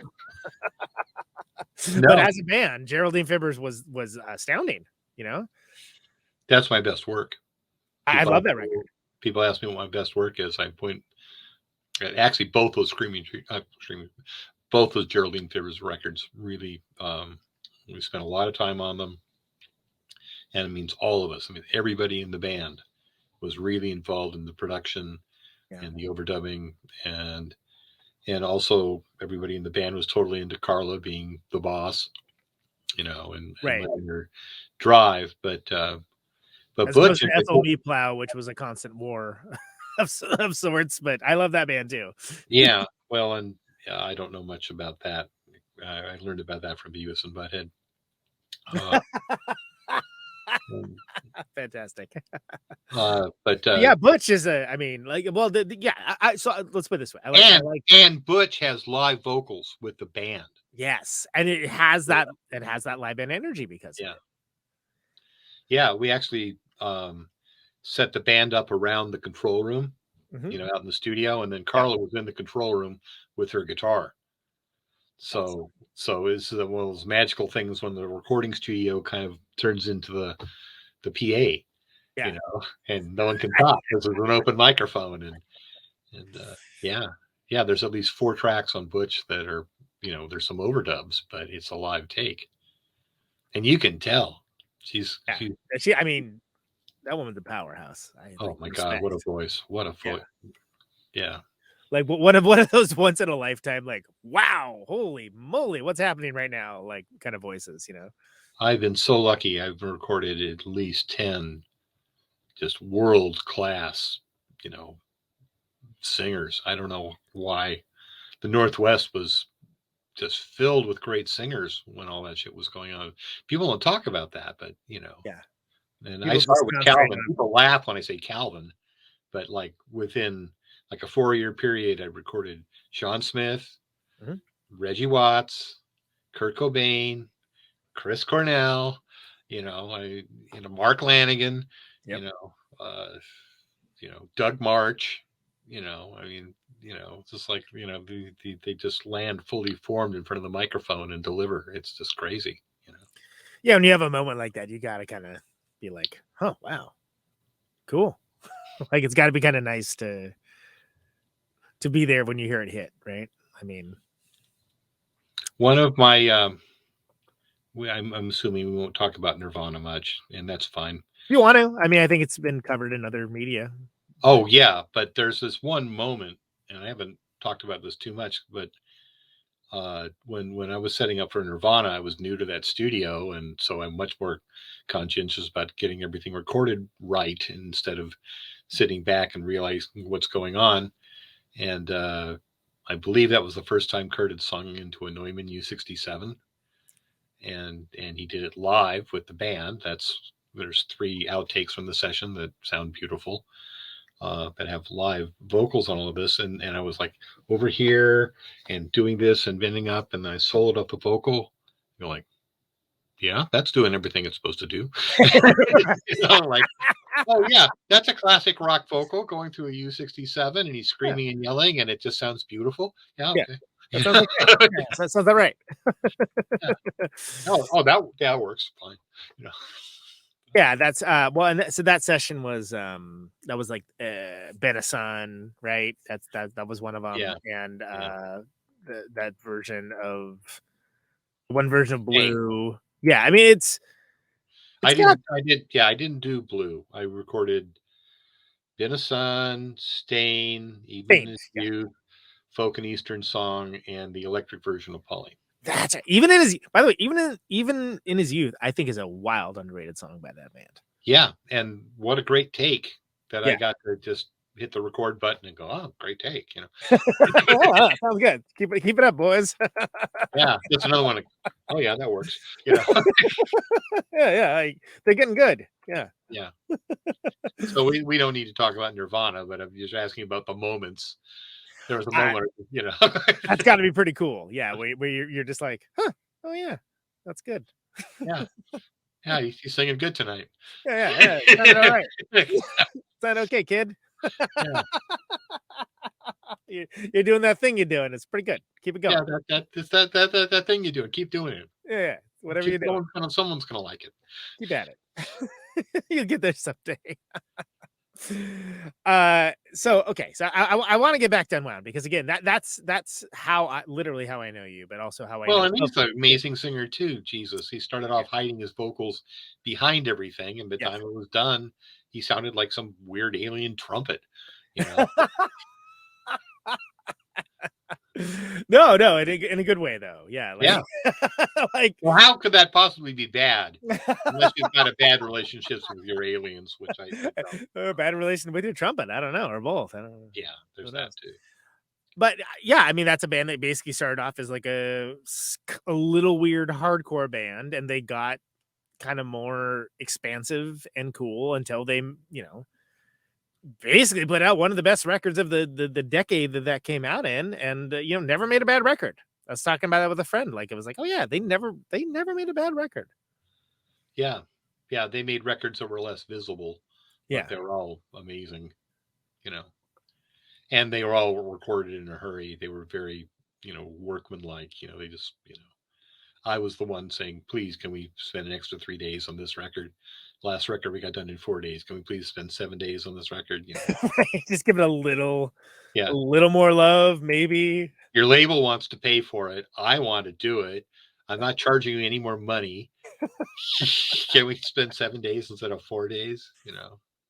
So I think that there's something with that band too that even rings true for people that weren't there or too young to be there. That like, and I say that when I've heard bands that very clearly have some Unwound records in their collection, and it's like, oh, like that love is there. That love is there for these records, and for kind of a thing that, okay, so what about Unwound? Oh, well, it's kind of like, I remember having described me as like, it's kind of like a Sonic Youth as a hardcore band. I'm like, really? And then I heard it, I'm like, it doesn't sound like that at all. But I get why the person said that, because there's just wild experimentation with the guitars, but there's this forcefulness to it as well. Even when they kind of laid back, there was a forcefulness to it. And I think that comes through. Well, and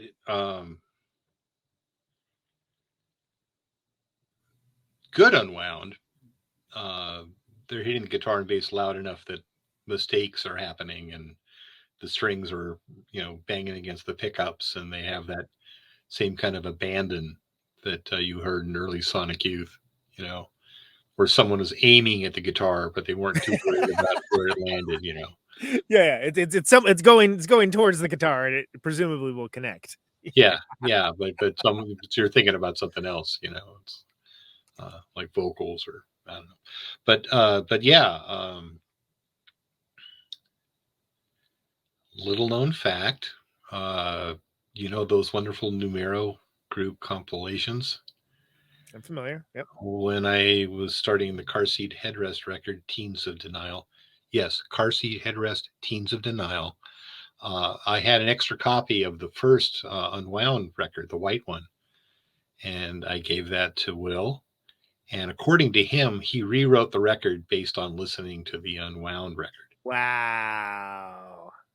And he hadn't turned Unwound yet, and he was waiting to hear them. And he said, "Well, this was probably a good time." And that's my Will impersonation. That's pretty good. It's pretty good, yeah. So anyway, the Unwound is much more important than that. But that's an interesting thing, isn't it? That is good, yeah. Yeah.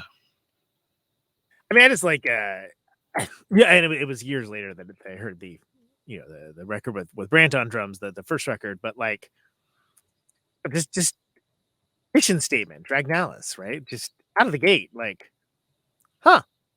that's new, that's interesting. And then like, just have it, Strain to Lucky Ass and Nervous Energy, Valentine Card, just pop, pop, pop, pop, pop, pop. Yeah. Fake Train was old bangers.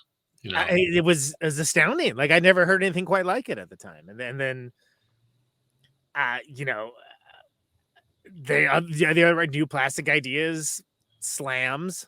That was sort of like, hey, let's, I heard Pell Mell and Slint, yes. And I knew they did not know Pell Mell at all, so that they landed near Pell Mell without even knowing Pell Mell. Right. I remember that's when Pell Mell was starting to record, for Geffen. And I brought New Plastic Ideas with me, back to Boston, and the dumb shit on the cover, the guitar player on New Plastic Ideas, looks like a young Dave Spalding from Pell Mell. So it's even creepier, I showed up at the Pell Mell headquarters. Hey guys, check this out. Slight derivation. How'd you find out about the 6 Feet Under thing? Like, was that something that like you knew about? Did you like watch that show when it was on? I like that show a lot. That's why I asked. Yeah, but I was already in The Sopranos at that point. Exactly, which is much more. So my world was much more. Of course, flex. My other favorite HBO show wants my music. Of course, right? Yeah, it's all about me. But I mentioned I was on Let Them Eat Jellybeans. Yeah, exactly. Lead with that. That's clearly why all of this the world is unfolding for me in the 90s, because I was on Let Them Eat Jellybeans. Right, exactly. It's sometimes you plant seeds and they sprout later, right? Yeah, no, well, there were only 2,000 copies of that first Velvet Underground record. Yeah, that's what I hear. It's what I saw in the documentary. Sorry, It told me I exactly know. nothing new, but enjoyed anyway.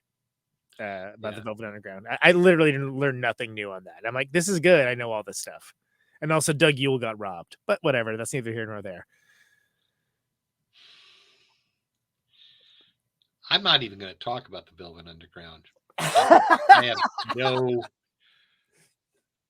I have nothing to say that means anything about the Velvet Underground. Please, let's forget we even mentioned the Velvet Underground. You shall not speak of the Velvet Underground. So, no. Render unto Caesar. I'm just saying that I'm not worthy to talk about the Velvet. What I have to say about the Velvet Underground isn't worth hearing.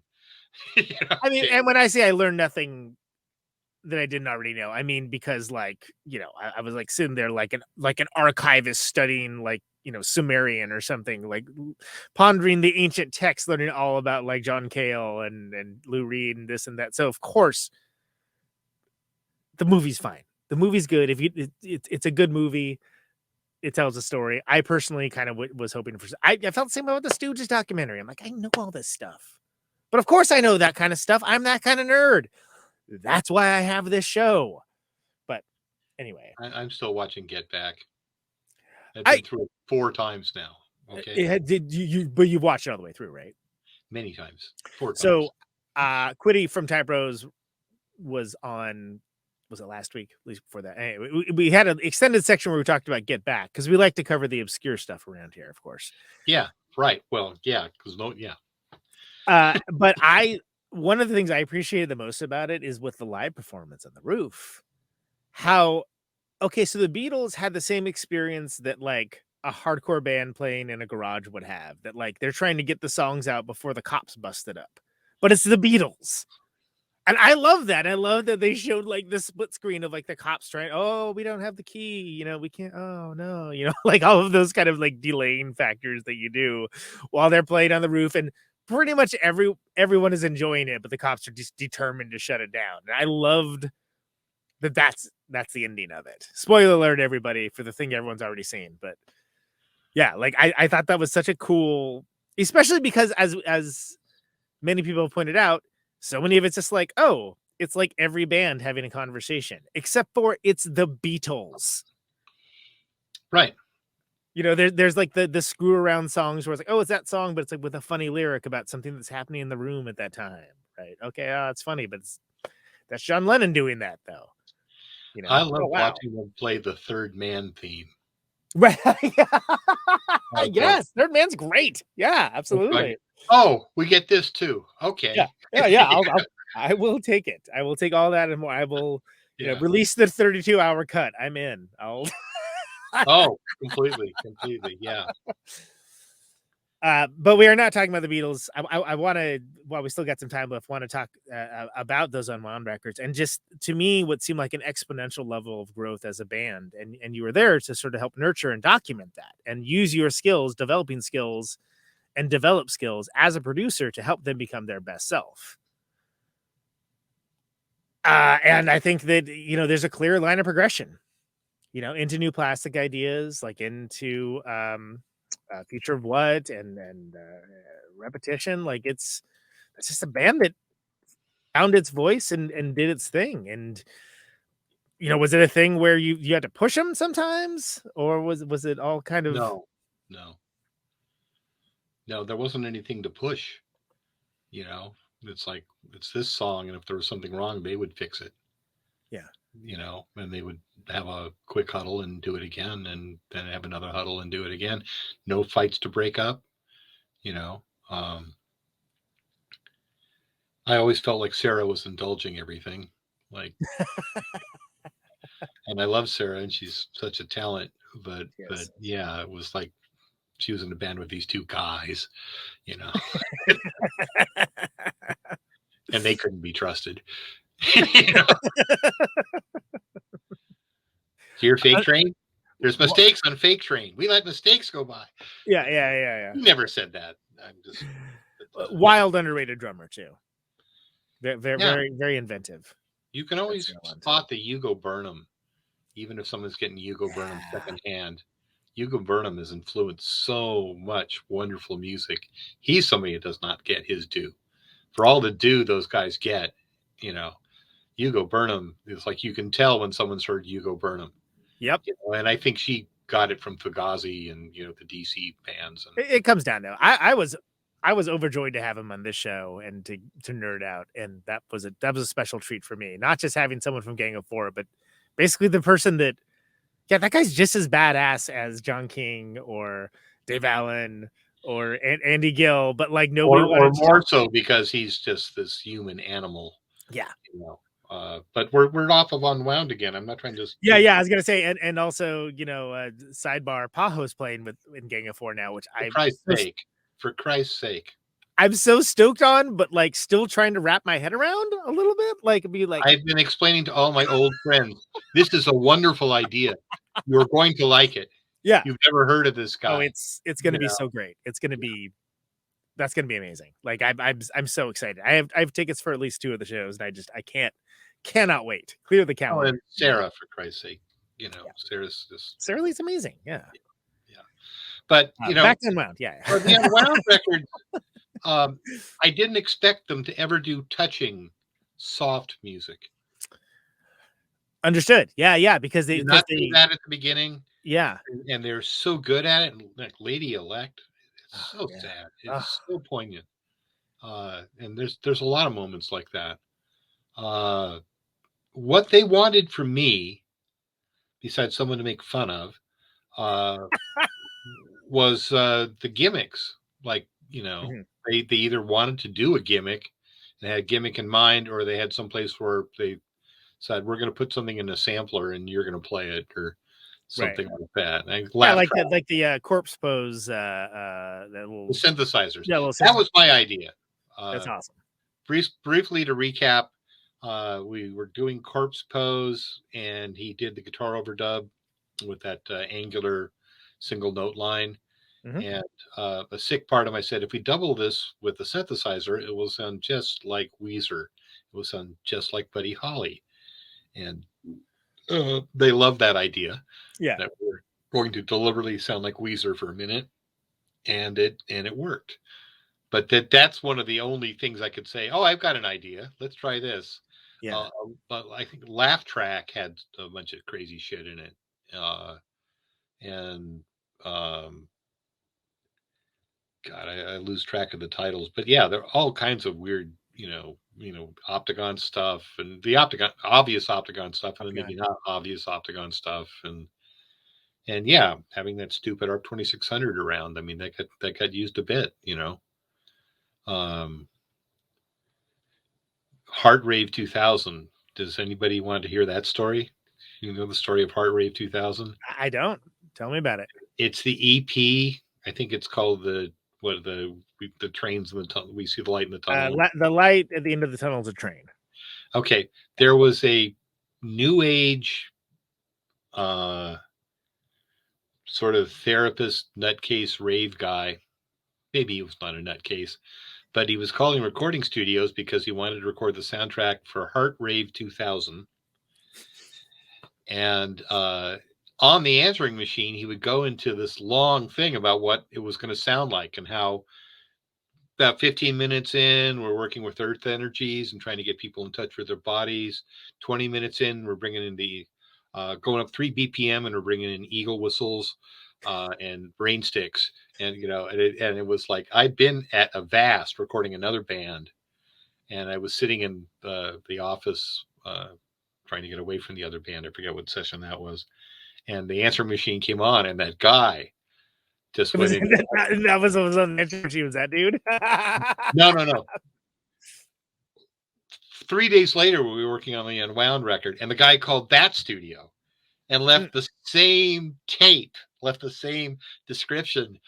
And I said, guys, let me tell you about this guy. Let me tell you about Heart Rave 2000. So that piece was born in the studio. Oh, that's fantastic. I love that. I was kind of wondering. I never, it's not a front of mind thing, because I never thought to ask, but like, that's fantastic. I love it. Yeah. So did you think Challenge could have been a little more baked? No, I was very happy with that record.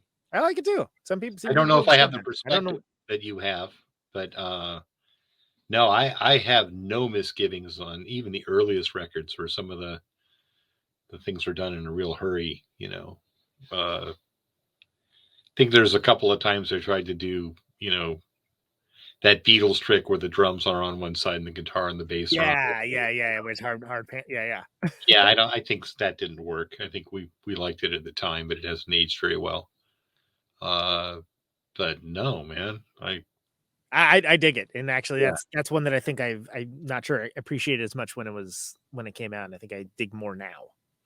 Repetition was the buried record. That was the one that a lot of people didn't hear at the time. Really, because it's funny because that's the one that I feel like in my circle anyway. That's the one that everyone latched onto. We're like, oh my god, this band is amazing, and I was like, yeah, where you been? Hello, I was over here listening to these cassettes. Well, this is just something Sarah explained to me, and I think it had more to do with some tour dates falling through and some just snafus with the rollout of the record or something like that. Yeah. That it just kind of got lost in the world it was happening in. But as a record, I mean, that's amongst our best, I think. I have a poster in the living room. Yeah. It's that much of a record, okay? Steve, this has been so cool, man. Thanks so much for spending so much time with me, and I hope it's been entertaining. No, absolutely, and it's that kind of show. It's that kind of discussion. So, last thing that I'm going to leave you with. This is a canned question. It's the only canned question I ever ask on the show. But you can choose. You're not going to ask about the painting on the wall that looks just like the Pell Mell record? We could. That's Kelly Spaulding. Like we have to now. Go ahead. That's Kelly Spaulding. She's a wonderful painter. She was married to Dave Spaulding, and she did a lot of our graphics, and we used her paintings. It's beautiful. I mean, it's an aesthetic, Yeah. Anyway, that's all. What's your question? So last question. The canned question. I ask at the end of every show, which you have never heard, and that's okay. But I ask the same question at the end of it. You can choose to interpret it however you like. Why do you do what you do?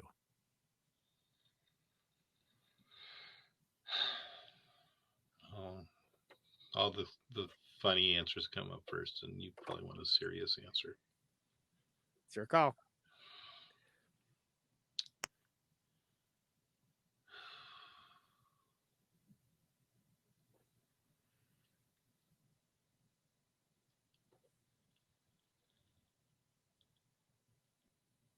There's only a few places I get to really feel like myself. There's only a few times in my day-to-day world where I can put things away and just breathe easily, and it's when I'm working on music, whether it's with other people or whether it's by myself.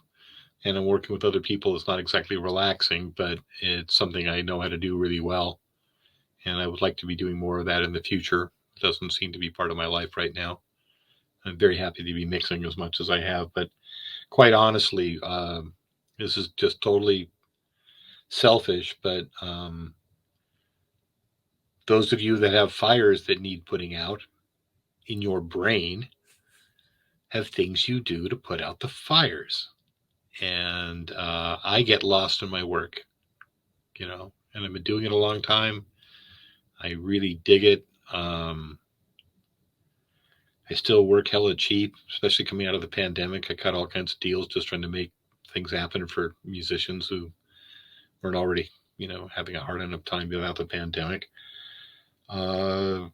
So I guess I believe in people. I choose life.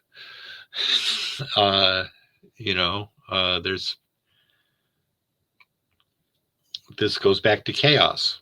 This goes back to Op Magazine, where even if I'm working on a record that I would never choose to listen to, and there's so few records I choose to listen to because there's so much music in my life that when I'm not working, I don't really seek out a lot of music. But even if I'm working on a record I would not choose to listen to, I understand its reason to exist.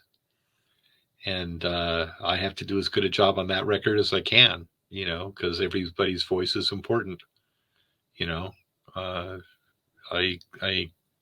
came from kind of an interesting, globally minded punk rock aesthetic where everybody had something to say.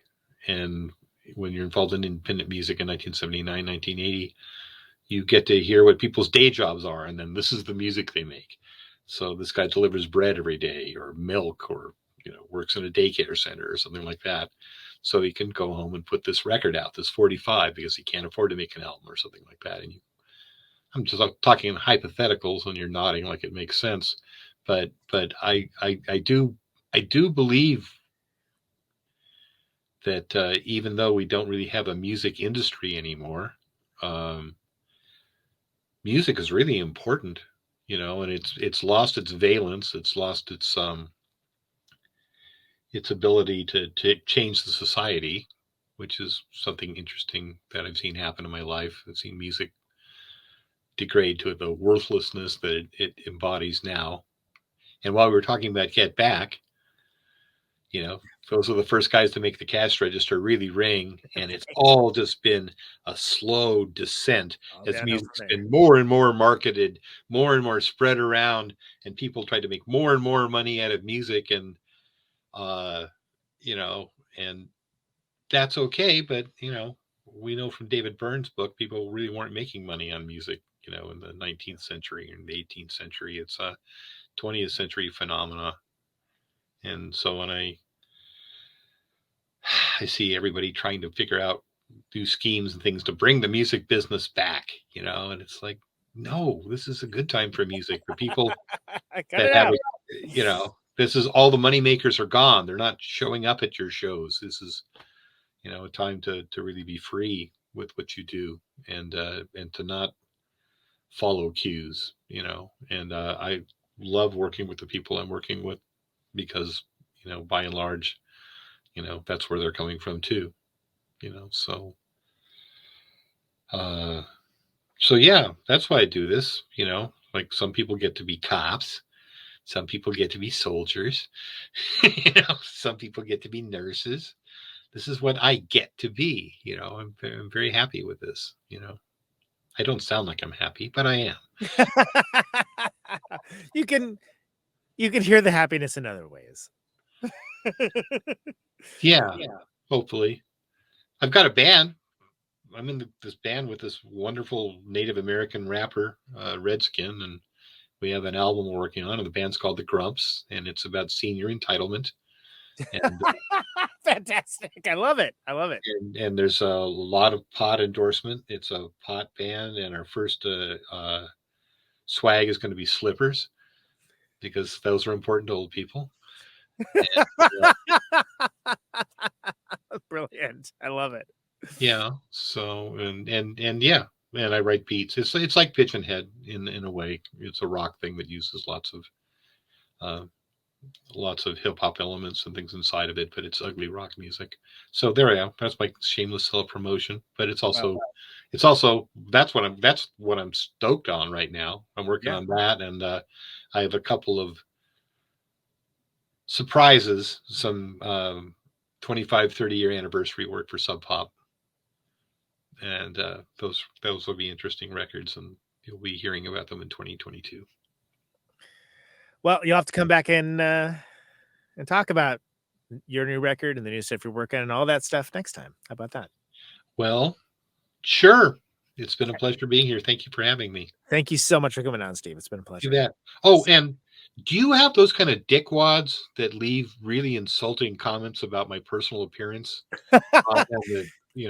Luckily, not so much. Usually they're bitching about my laugh, but other than that, it's normally people are very well behaved. So hopefully you won't need to worry about that. I don't worry about that. I just find it fascinating that there's a whole little subculture that goes, look at him, 1 hour and 23 minutes. That's where you can tell he wishes his band would have made it big.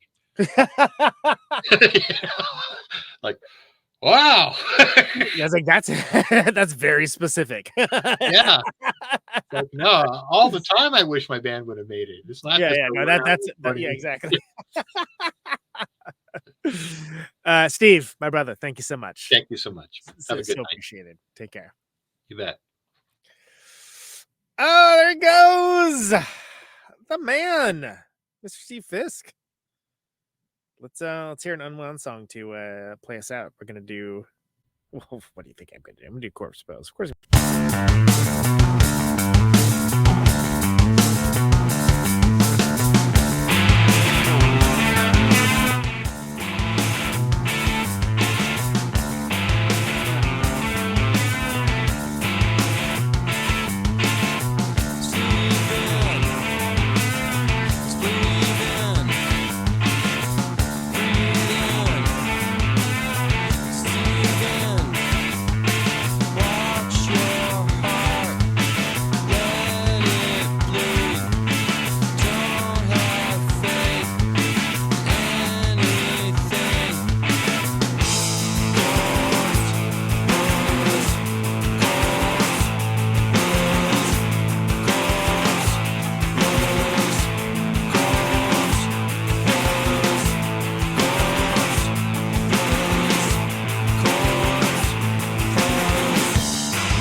That's right.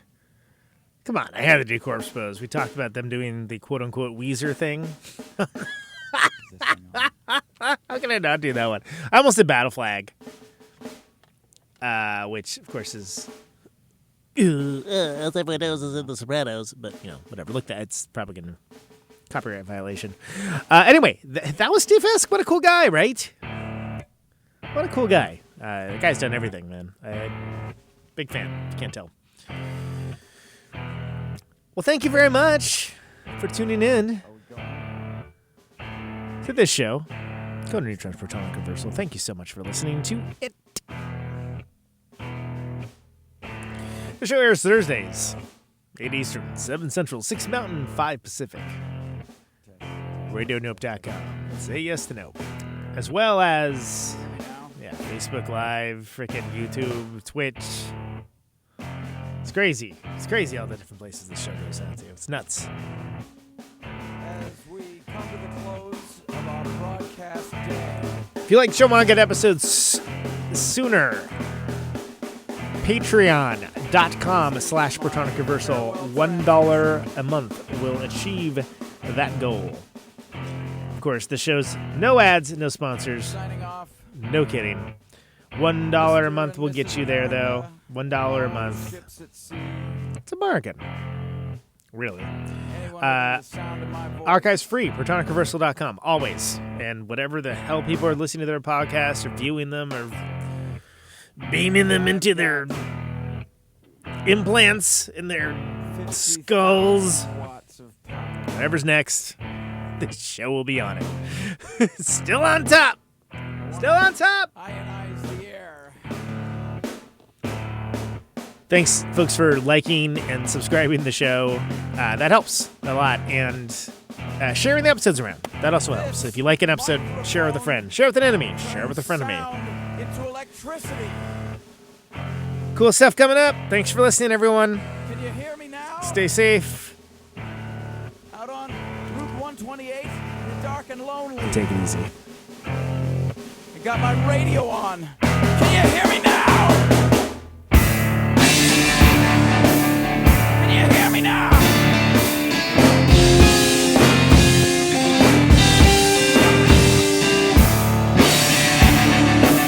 Can you hear me now? Can you hear me now?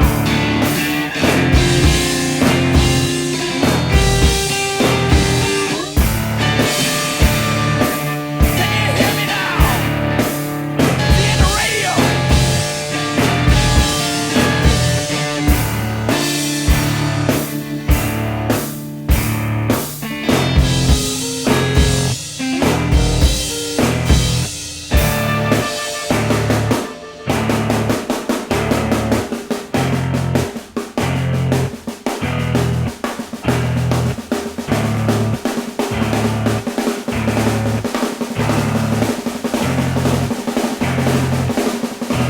And that snare drum and that drum roll means we've got a winner.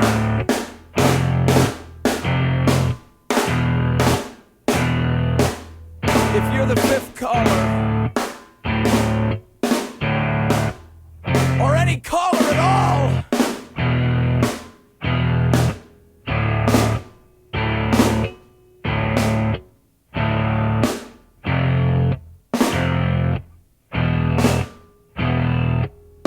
welcome to my top 10.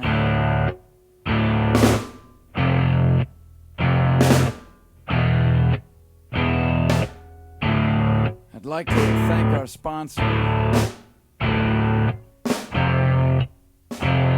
But we haven't got a sponsor. Not if you were the last man on earth. She was prepared to prove it. This one goes out to a special girl. But there is no special girl.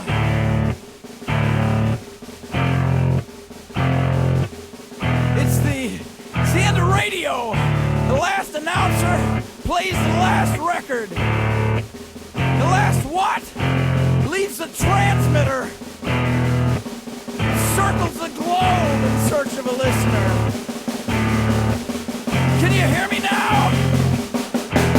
Can you hear me now?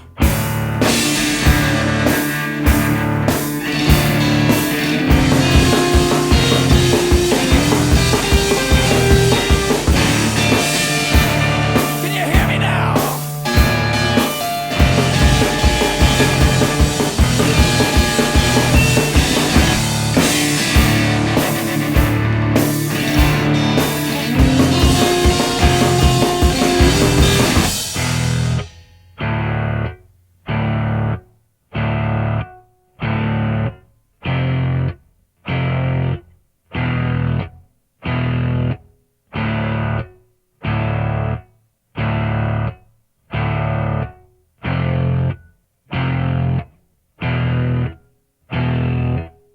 Is it really broadcasting if there's no one there to receive?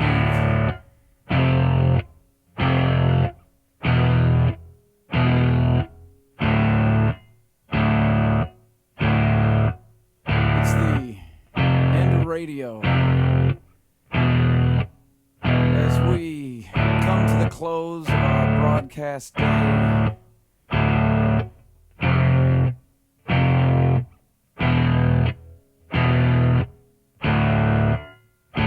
got my radio on.